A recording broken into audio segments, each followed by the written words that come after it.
श्रीमदानंदतीर्थ भगवत्पादाचार्य गुरुभ्यो नमः। श्री वेदव्यासाय नमः। श्री भारत्यै नमः। श्री सरस्वत्यै नमः। श्री वायवे नमः। श्री ब्रह्मणे नमः। श्री महालक्ष्मी नमः। एकादश स्थाने भागवत प्रतिपाद्य श्री गोपालकृष्णाय नमः। मोक्षप्रद वासुदेवाय नमः।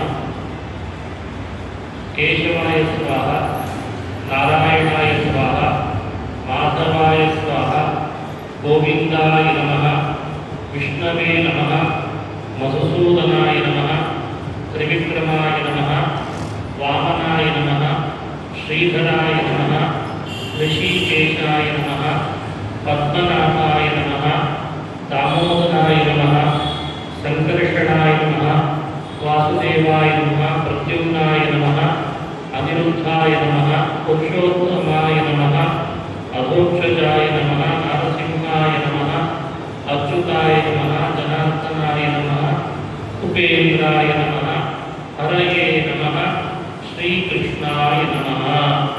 प्रणवस्य परब्रह्मा ऋषिः दैवी गायत्री छन्दः प्राणायामे विनियोगः। ओम भूः ओम भुवः ओम स्वः ओम महः ओम जनः ओम तपः ओम सत्यम् ओम तत्सवितुर्वरेण्यं तन्नो देवस्य धीमहि धियो यो नः प्रचोदयात्। ओम आपो ज्योतिरसोऽमृतं ब्रह्मभूर्भुवस्वः। शुभाभ्यां शुभे शोभने मुहूर्ते आद्य ब्रह्मणः द्वितीय परार्धे श्री श्वेतवराहकल्पे वैवस्वतमन्वन्तरे जम्बूद्वीपे भरतखण्डे भरतवर्षे जम्बूद्वीपे आर्यावर्तान्तर्गत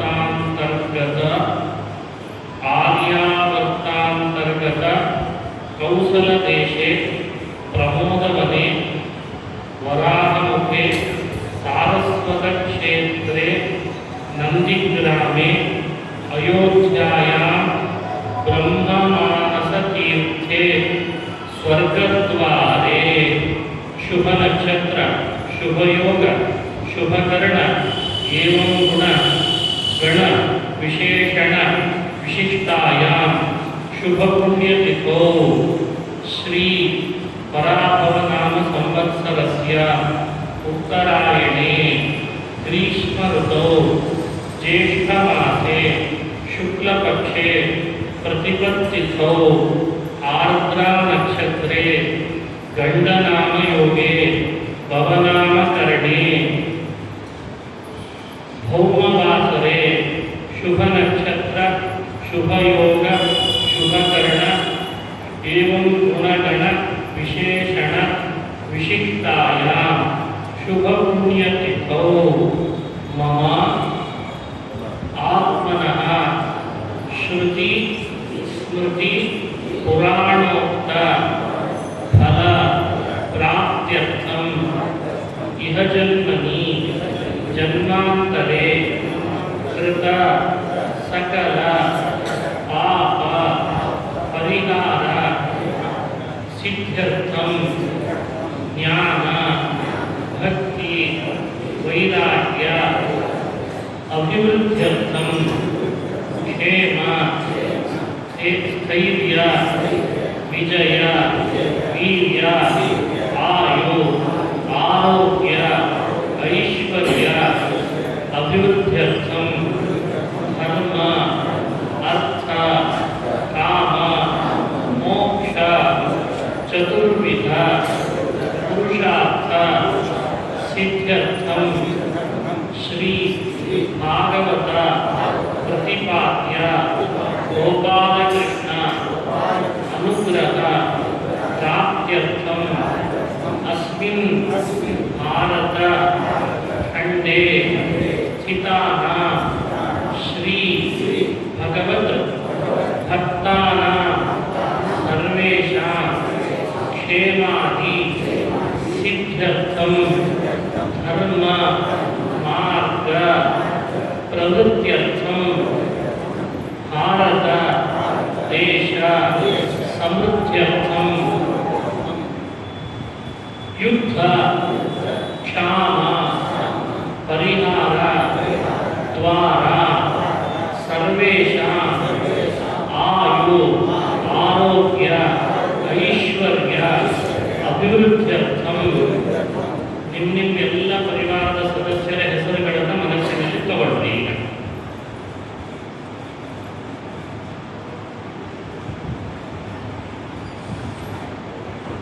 ಸಹ ಕುಟುಂಬಾನಾಂ ಸರ್ವೇಷಾಂ ಕ್ಷೇಮ ಸ್ಥೈರ್ಯ ಆಯು ಆರೋಗ್ಯ ಐಶ್ವರ್ಯ ಅಭಿವೃದ್ಧ್ಯರ್ಥಂ ಇಷ್ಟಕಾಮನಾ मनोकामना सिद्ध्यर्थम अयोध्या नगर्यां ब्रह्ममानस तीर्थे श्रीमद् राम जन्म स्थाने श्री राम देव सन्निधौ हनुमत सन्निधौ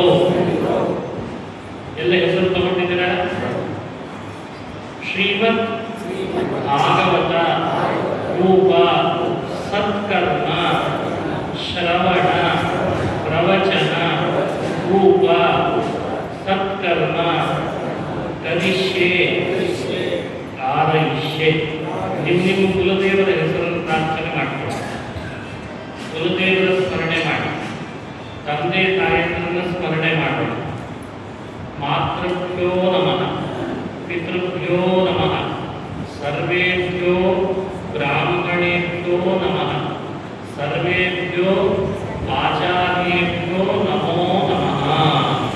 ಕುಲದೇವರು ಈ ಕಾರ್ಯಕ್ರಮವನ್ನು ನಿರ್ವಿಘ್ನವಾಗಿ ಪರಿಸಮಾಪ್ತಿಗೊಳಿಸುವಂತೆ ಮಾಡಲಿ ಹಾಗೂ ಕಾರ್ಯದಿಂದ ಉಂಟಾಗುವ ಪುಣ್ಯ ಭಗವಂತನ ಅನುಗ್ರಹದಿಂದ ಲಭಿಸಲಿ ಅಂತ ಪ್ರಾರ್ಥನೆ ಮಾಡಿಕೊಂಡು, ಯಾರ್ಯಾರು ನಮ್ಮ ಹಿರಿಯರು ನಮಗೆ ಜನ್ಮ ಕೊಡಲಿಕ್ಕೆ ಕಾರಣರಿದ್ದಾರೋ, ನಮ್ಮನ್ನಾಂತ ಸಲಹಿದ್ದಾರೆ, ಸಾಕಿದ್ದಾರೆ, ಅವರೆಲ್ಲರಿಗೂ ಕ್ಷೇಮವನ್ನು ಬಯಸಿ ಮುಂದೆ ನಮ್ಮ ಕುಲದ ಏಳಿಗೆಯನ್ನು ಮಾಡುವ ನಮ್ಮ ಮಕ್ಕಳ ಅಭಿವೃದ್ಧಿಯನ್ನು ಕೂಡ ದೇವರಲ್ಲಿ ಪ್ರಾರ್ಥಿಸಿ ಶ್ರೀಮದ್ ಭಾಗವತ ಪ್ರವಚನವನ್ನು ಇವತ್ತಿನಿಂದ ಆರಂಭ ಮಾಡ್ತಾ ಇದ್ದೇವೆ.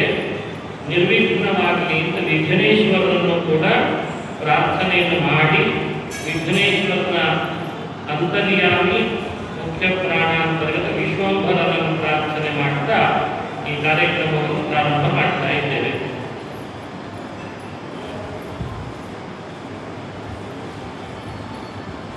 ಪ್ರಾರಂಭ ಮಾಡೋಣ.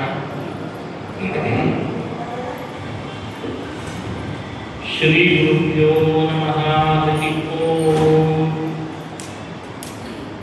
ಜನ್ಮಾದ್ಯಸ್ಯ ಯತೋನ್ಮಯಾದಿತರತಶ್ಚಾರ್ಥೇಷ್ವವಿದ್ಯಸ್ಮರಾಟ್ ತೇನೇ ಬ್ರಹ್ಮಹೃದಾಯಾದಿ ಕವಯೇ ಮುಹ್ಯಂತಿ ಯಂ ಸೂರಯಃ ತೇಜೋ ವಾರಿಮೃದಾಂ ಯಥಾ ವಿನಿಮಯೋ ಯತ್ರ ತ್ರಿಸರ್ಗೋ ವೃಷಾ ಧಾಮ್ನಾ ಸ್ವೇನ ಸದಾ ನಿರಸ್ತಕುಹಕಂ ಸತ್ಯಂ ಪರಂ ಧೀಮಹಿ ಸೃಷ್ಟಿಸ್ಥಿತ್ಯವ್ಯಯೇಹಾನಿಯಂತ್ರಿತಮೋ ಬಂಧಮೋಕ್ಷಾಶ್ಚ ಯಸ್ಮಾತ್ ಅಸ್ಯ ಶ್ರೀ ಬ್ರಹ್ಮರುದ್ರ ಪ್ರಭೃತಿ ಸುರನರದ್ವೀಷಚತ್ವಾತ್ಮಕಸ್ಯ ವಿಷ್ಣೋರ್ವ್ಯಸ್ತಾಃ ಸಮಸ್ತಾಃ ಸಕಲಜ್ಞಾನಿಃ ಸರ್ವದೋಷವ್ಯಪೇತಃ ಪೂರ್ಣಾನಂದೋ ವ್ಯಯೋ ಯೋ ಗುರುರಪಿ ಪರಮಃ ಚಿಂತಯೇತಂ ಮಹಾಂತಂ.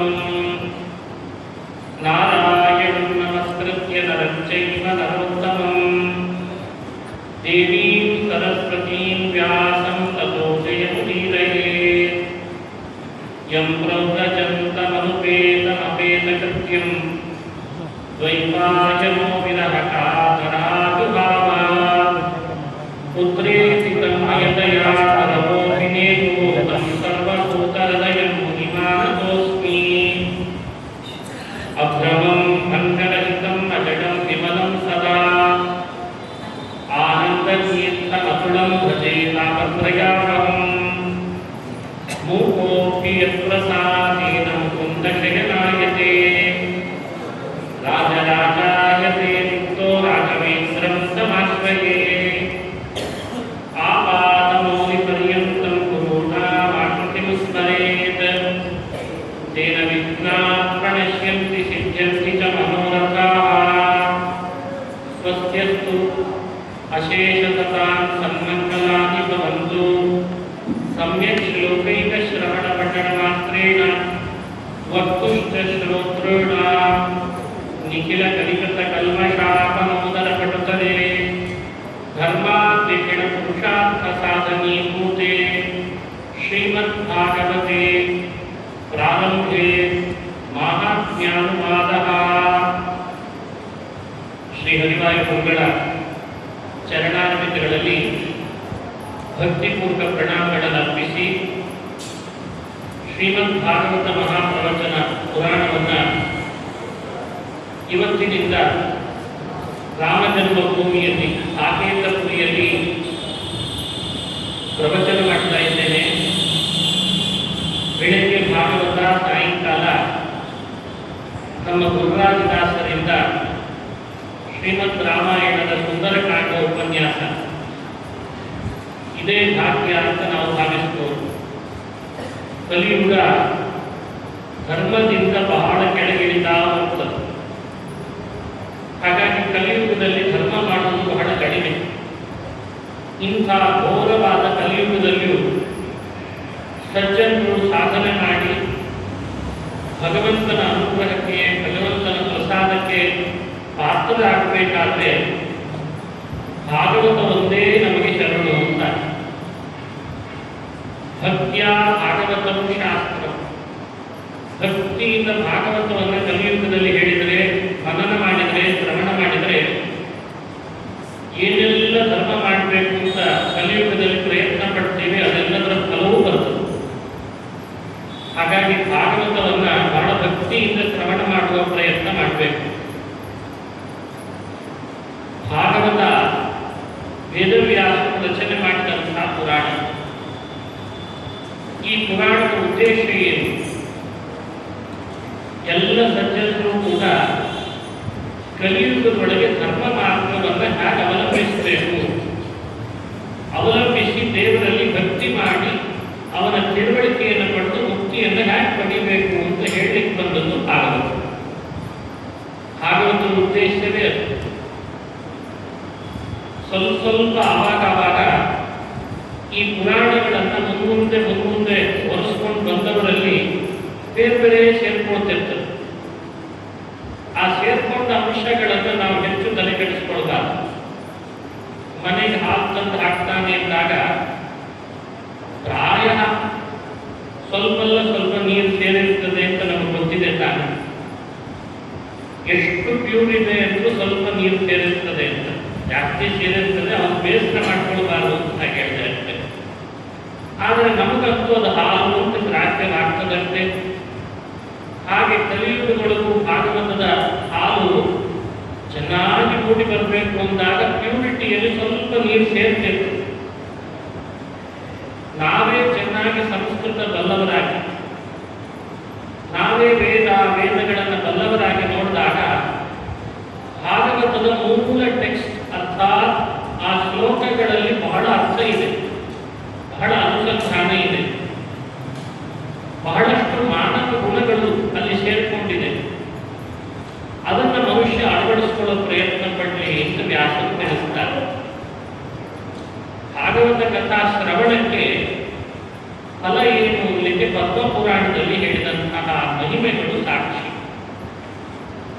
ಅದನ್ನು ಸಂಕ್ಷಿಪ್ತವಾಗಿ ಕೇಳಿ ಭಾಗವತದ ಒಳ ಪ್ರವೇಶ ಮಾಡೋಣ. ಸಂಕ್ಷಿಪ್ತ ಭಾಗವತದ ಮಹಾತ್ಮ್ಯ ಅಂತಂದ್ರೆ ಪ್ರಾರಂಭದಲ್ಲಿ ಹೇಳಿದ್ದು ಭಕ್ತಿ, ಜ್ಞಾನ, ವೈರಾಗ್ಯರ ಕಥೆ. ನಾರದರು ಕಲಿಯುಗ ಪ್ರಾರಂಭ ಆಗಿದೆ, ಸಜ್ಜನರು ಹೇಗಿದ್ದಾರೆ ಅಂತ ನೋಡ್ಲಿಕ್ಕೆ ಒಮ್ಮೆ ಭಾರತ ಭೂಮಿಗೆ ಬಂದ್ರಂತೆ. ತೀರ್ಥ ಕ್ಷೇತ್ರಗಳನ್ನು ಅಟನ ಮಾಡ್ತಾ ಇದ್ರು. ಅವರು ಸಂಚರಿಸೋದೇ ಸ್ವಭಾವ. ರಂಗಕ್ಷೇತ್ರಕ್ಕೆ ಬಂದಿದ್ದಾರೆ, ಕುರುಕ್ಷೇತ್ರಕ್ಕೆ ಬಂದಿದ್ದಾರೆ, ಪ್ರಯಾಗಕ್ಕೆ ಬಂದಿದ್ದಾರೆ, ನೈಮಿಷಕ್ಕೆ ಬಂದಿದ್ದಾರೆ, ಎಲ್ಲೂ ಕೂಡ ಅವರಿಗೆ ಧರ್ಮ ಕಾಣ್ತಾ ಇಲ್ಲ. ಬೇರೆ ಬೇರೆ ರೀತಿಯ ಮಾರ್ಪಾಡುಗಳಾದ ವಾತಾವರಣ ಕಲಿಯುಗ ಪ್ರಾರಂಭದಲ್ಲೇ ಆಗಿತ್ತು ಅಂತ ಹೇಳ್ತದೆ ಪುರಾಣ. ಮಾರ್ಪಾಡಿನ ವಿವರಣೆ ಹೆಚ್ಚಿಕೊಳ್ಳಾರೆ.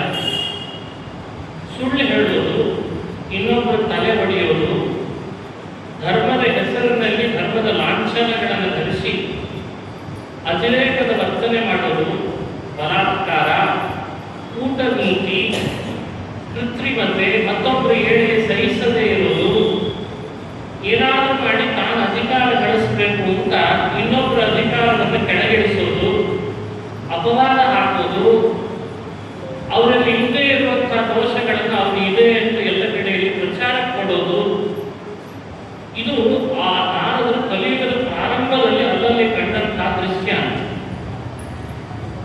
ಹೇಗಿರ್ಬೇಕು, ಇನ್ನೂ ಮೀಡಿಯಾ ಬಂದಿರಲಿಲ್ಲ, ಆಗಲೇ ಇದ್ದಾಗಿತ್ತು ಅಂತಾರೆ ನಾವು. ಆ ದೃಶ್ಯ ಕಂಡಾಗ ಅವರಿಗೆ ಅಂದಾಜು ಬಂತು, ಸರ್ವಜ್ಞರು ಎಷ್ಟು ವ್ಯಾಪ್ಸಿದಾನಲ್ಲ ಕಲಿ, ಎಷ್ಟೆಲ್ಲ ವ್ಯಾಪ್ಸಿದಾನೆ, ಏನು ಹೀಗೆ ಆಗ್ತಾ ಆಗ್ತಾ ಹೋದ್ರೆ ಅಂತ ಆಲೋಚನೆ ಮಾಡ್ತಾ ಮಾಡ್ತಾ ಯಮುನಾ ನದಿಯ ತೀರ, ವೃಂದಾವನ, ಶ್ರೀಕೃಷ್ಣ ಓಡಾಡಿದ ಭೂಮಿ ಮಥುರಾ ಪಟ್ಟಣಕ್ಕೆ ಅಂತ ಬಂದ್ರಂತೆ. ಅಲ್ಲಿ ಅವರಿಗೊಂದು ಆಶ್ಚರ್ಯ ಕಾಣಿತು. ಒಬ್ಬರು ತರುಣಿ ಇಬ್ಬರು ವೃದ್ಧರನ್ನು ತೊಡೆ ಮೇಲೆ ಮಲಗಿಸಿಕೊಂಡಿದ್ದಾರೆ. ಆ ವೃದ್ಧರಿಗೆ ಈಗಲೂ ಆಗಲೂ ಉಸಿರು ಬಿಡುವ ಸ್ಥಿತಿ.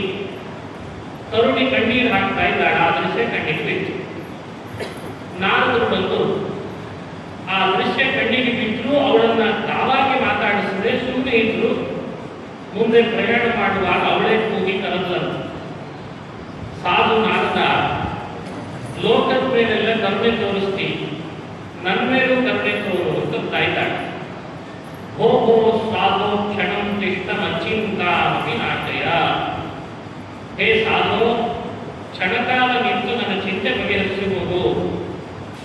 ಸಹಜ ಕರುಣಿಗಳಾದಂತಹ ನಾರದರು ಇವಳಿಗೆ ಆಗ್ತಾ ಇರುವ ಚಿಂತೆ ಏನು ಅಂತ ಕೇಳೋಣ ಅಂತ ಅನಿಸಿ ಕೇಳ್ತಿರಂತೆ.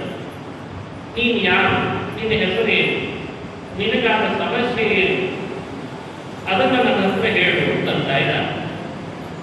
ತರುಣಿ ಹೇಳ್ತಾಳೆ, ನನ್ನ ಹೆಸರು ಭಕ್ತಿ ಅಂತ ಪರಿಚಯಿಸಿದ್ದ. ತಾನು ಭಕ್ತಿ, ಈ ಇಬ್ಬರು ಜ್ಞಾನ ಹಾಗೂ ವೈರಾಗ್ಯ, ನನ್ನ ಮಕ್ಕಳಿವರು ಅಂತಾಳೆ. ನನಗೆ ತಾರುಣ್ಯ ಬಂದಿದೆ, ನನ್ನ ಮಕ್ಕಳಿಬ್ಬರಿಗೆ ವೃದ್ಧಾಪ್ಯ ಬಂದಿದೆ. ಯಾವಾಗಲೂ ತಾಯಿ ವೃದ್ಧರಾಗಿದ್ದು ಮಕ್ಕಳು ತರುಣರಾಗಿರುವುದು ಲೋಕದ ಬುದ್ಧಿ. ಘಟೇತೆ ಜರಠಾ ಮಾತಾ ತರುಣೋತ್ತಮೆಯಾಗಿತಿ. ಮಕ್ಕಳೇ ವೃದ್ಧರಾಗಿ ತಾಯಿ ತರುಣಿಯಾಗಿ ಬಿಟ್ರೆ ಲೋಕದ ಬುದ್ಧಿಗೆ ವ್ಯತ್ಯಾಸ ಆಯ್ತಲ್ಲ. ನನಗಾದ ಈ ಚಿಂತೆಯನ್ನು ನೀವು ಬಗೆಹರಿಸಬೇಕು ಅಂತ ನಾರದರ ಮುಂದೆ ಸಮಸ್ಯೆ ಹೇಳಿದ್ದಾರೆ. ನಾರದರ ಆಗ ಹೃದಯದಲ್ಲಿರುವ ನಾರಾಯಣನನ್ನು ಪ್ರಾರ್ಥನೆ ಮಾಡ್ತಾರೆ. ಹೇ ನಾರಾಯಣ, ಈ ಭಕ್ತಿಯ ವ್ಯಥೆ ಹ್ಯಾಕ್ ಪರಿಹಾರ ಮಾಡಬೇಕು, ನೀನೇ ದಾರಿ ತೋರಿಸು ಅಂತ ದೇವರಿಗೆ ಶರಣು ಬಂತು. ಅಶರೀರವಾಣಿಯಲ್ಲಿ ನಾರಾಯಣ ನಾರದರಿಗೆ ಮಾರ್ಗದರ್ಶನ ಮಾಡಿದ. ಏತದರ್ಥವು ಸತ್ಕರ್ಮ ಸುರರ್ಷೆ ಸ್ವಂ ಸಮಾಚಾರ. ನಾರದ, ಭಕ್ತಿ ತರುಣಿಯ ವ್ಯಥೆ ಪರಿಹಾರ ಆಗಬೇಕಾದ್ರೆ ನೀನೊಂದು ಸತ್ಕರ್ಮವನ್ನು ಆಚರಣೆ ಮಾಡು. ನಾರದರಿಗೆ ಸತ್ಕರ್ಮದ ಪರಿಚಯ ಇರಲಿಲ್ವೇ? ಎಷ್ಟೆಲ್ಲ ಗೊತ್ತಿತ್ತು, ಸಾಕಷ್ಟು ಸತ್ಕರ್ಮಗಳು ಅಂತ ಅವುಗಳನ್ನೆಲ್ಲ ಮಾಡಿಸಿಬಿಟ್ಟು ಭಕ್ತಿಯ ವ್ಯಥೆ ಒಂದೊಂದು ಕರ್ಮಗಳನ್ನು ಮಾಡಿಸಿರ್ಬೇಕು ಬಂದು ನೋಡ್ತಾ ಇದ್ರಂತೆ. ಅವರಿಗೆ ವ್ಯಥೆ ಪರಿಹಾರ ಆಗ್ತಾ ಇಲ್ಲ. ಅವರು ತರುಣಿಯಾಗಿಯೇ ಇದ್ದಾಳೆ, ಜ್ಞಾನ ವೈರಾಗ್ಯರು ವೃದ್ಧರಾಗಿಯೇ ಇದ್ದಾರೆ. ನಾರದರಿಗೆ ಸಂಶಯ ಬರಲಿಕ್ಕೆ ಪ್ರಾರಂಭ ಆಯಿತು. ನಾರಾಯಣ ಹೇಳಿದಂತಹ ಸತ್ಕರ್ಮ ನಾನು ಮಾಡಿದ್ದೂ ಇಲ್ಲವೋ, ಅಥವಾ ನಾರಾಯಣ ಸತ್ಕರ್ಮ ಅಂತ ಇನ್ಯಾವುದೋ ಬೇರೆದನ್ನು ಮನಸ್ಸಿನಲ್ಲಿಟ್ಕೊಂಡು ಹೇಳಿದ್ದ. ಯಾರ್ಯಾರು ರಸ್ತೆಯಲ್ಲಿ ಸಿಕ್ತಿದ್ರು, ಸ್ವಲ್ಪ ಓದೋರು ಕಲಿಸಿದ್ರೆ ಅವರನ್ನೆಲ್ಲ ಕರೆದು ಕೇಳ್ತಿದ್ರಂತೆ, ನಿಮಗೆ ಸತ್ಕರ್ಮ ಅಂದ್ರೆ ಏನು ಅಂತ ಪರಿಚಯ ಇದೆನಾ? ಕೆಲವರೆಲ್ಲ ನಾರದರು ಎದುರುಗಡೆ ಕಂಡು ಕೂಡಲೇ ಓಡೋಗಿ ಶುರು ಮಾಡಿದ್ರು. ನಾರದರ ಹತ್ರ ಕರೀತಾರೆ, ಸತ್ಕರ್ಮ ಅಂದ್ರೆ ಏನು ಅಂತ ಕೇಳ್ತಾರೆ. ಸರಿ, ನಾವು ಯಾವುದೋ ಒಂದು ಸತ್ಕರ್ಮ ಅಂತ ಪರಿಚಯಿಸಿದ ಕೂಡಲೇ ಅದು ಮಾಡಿ ಆಗಿದೆ ಬೇರೆ ಹೇಳುತ್ತಿದ್ರು. ಆಗಿತ್ತಂತೆ ನಾರದರಿಗೆ.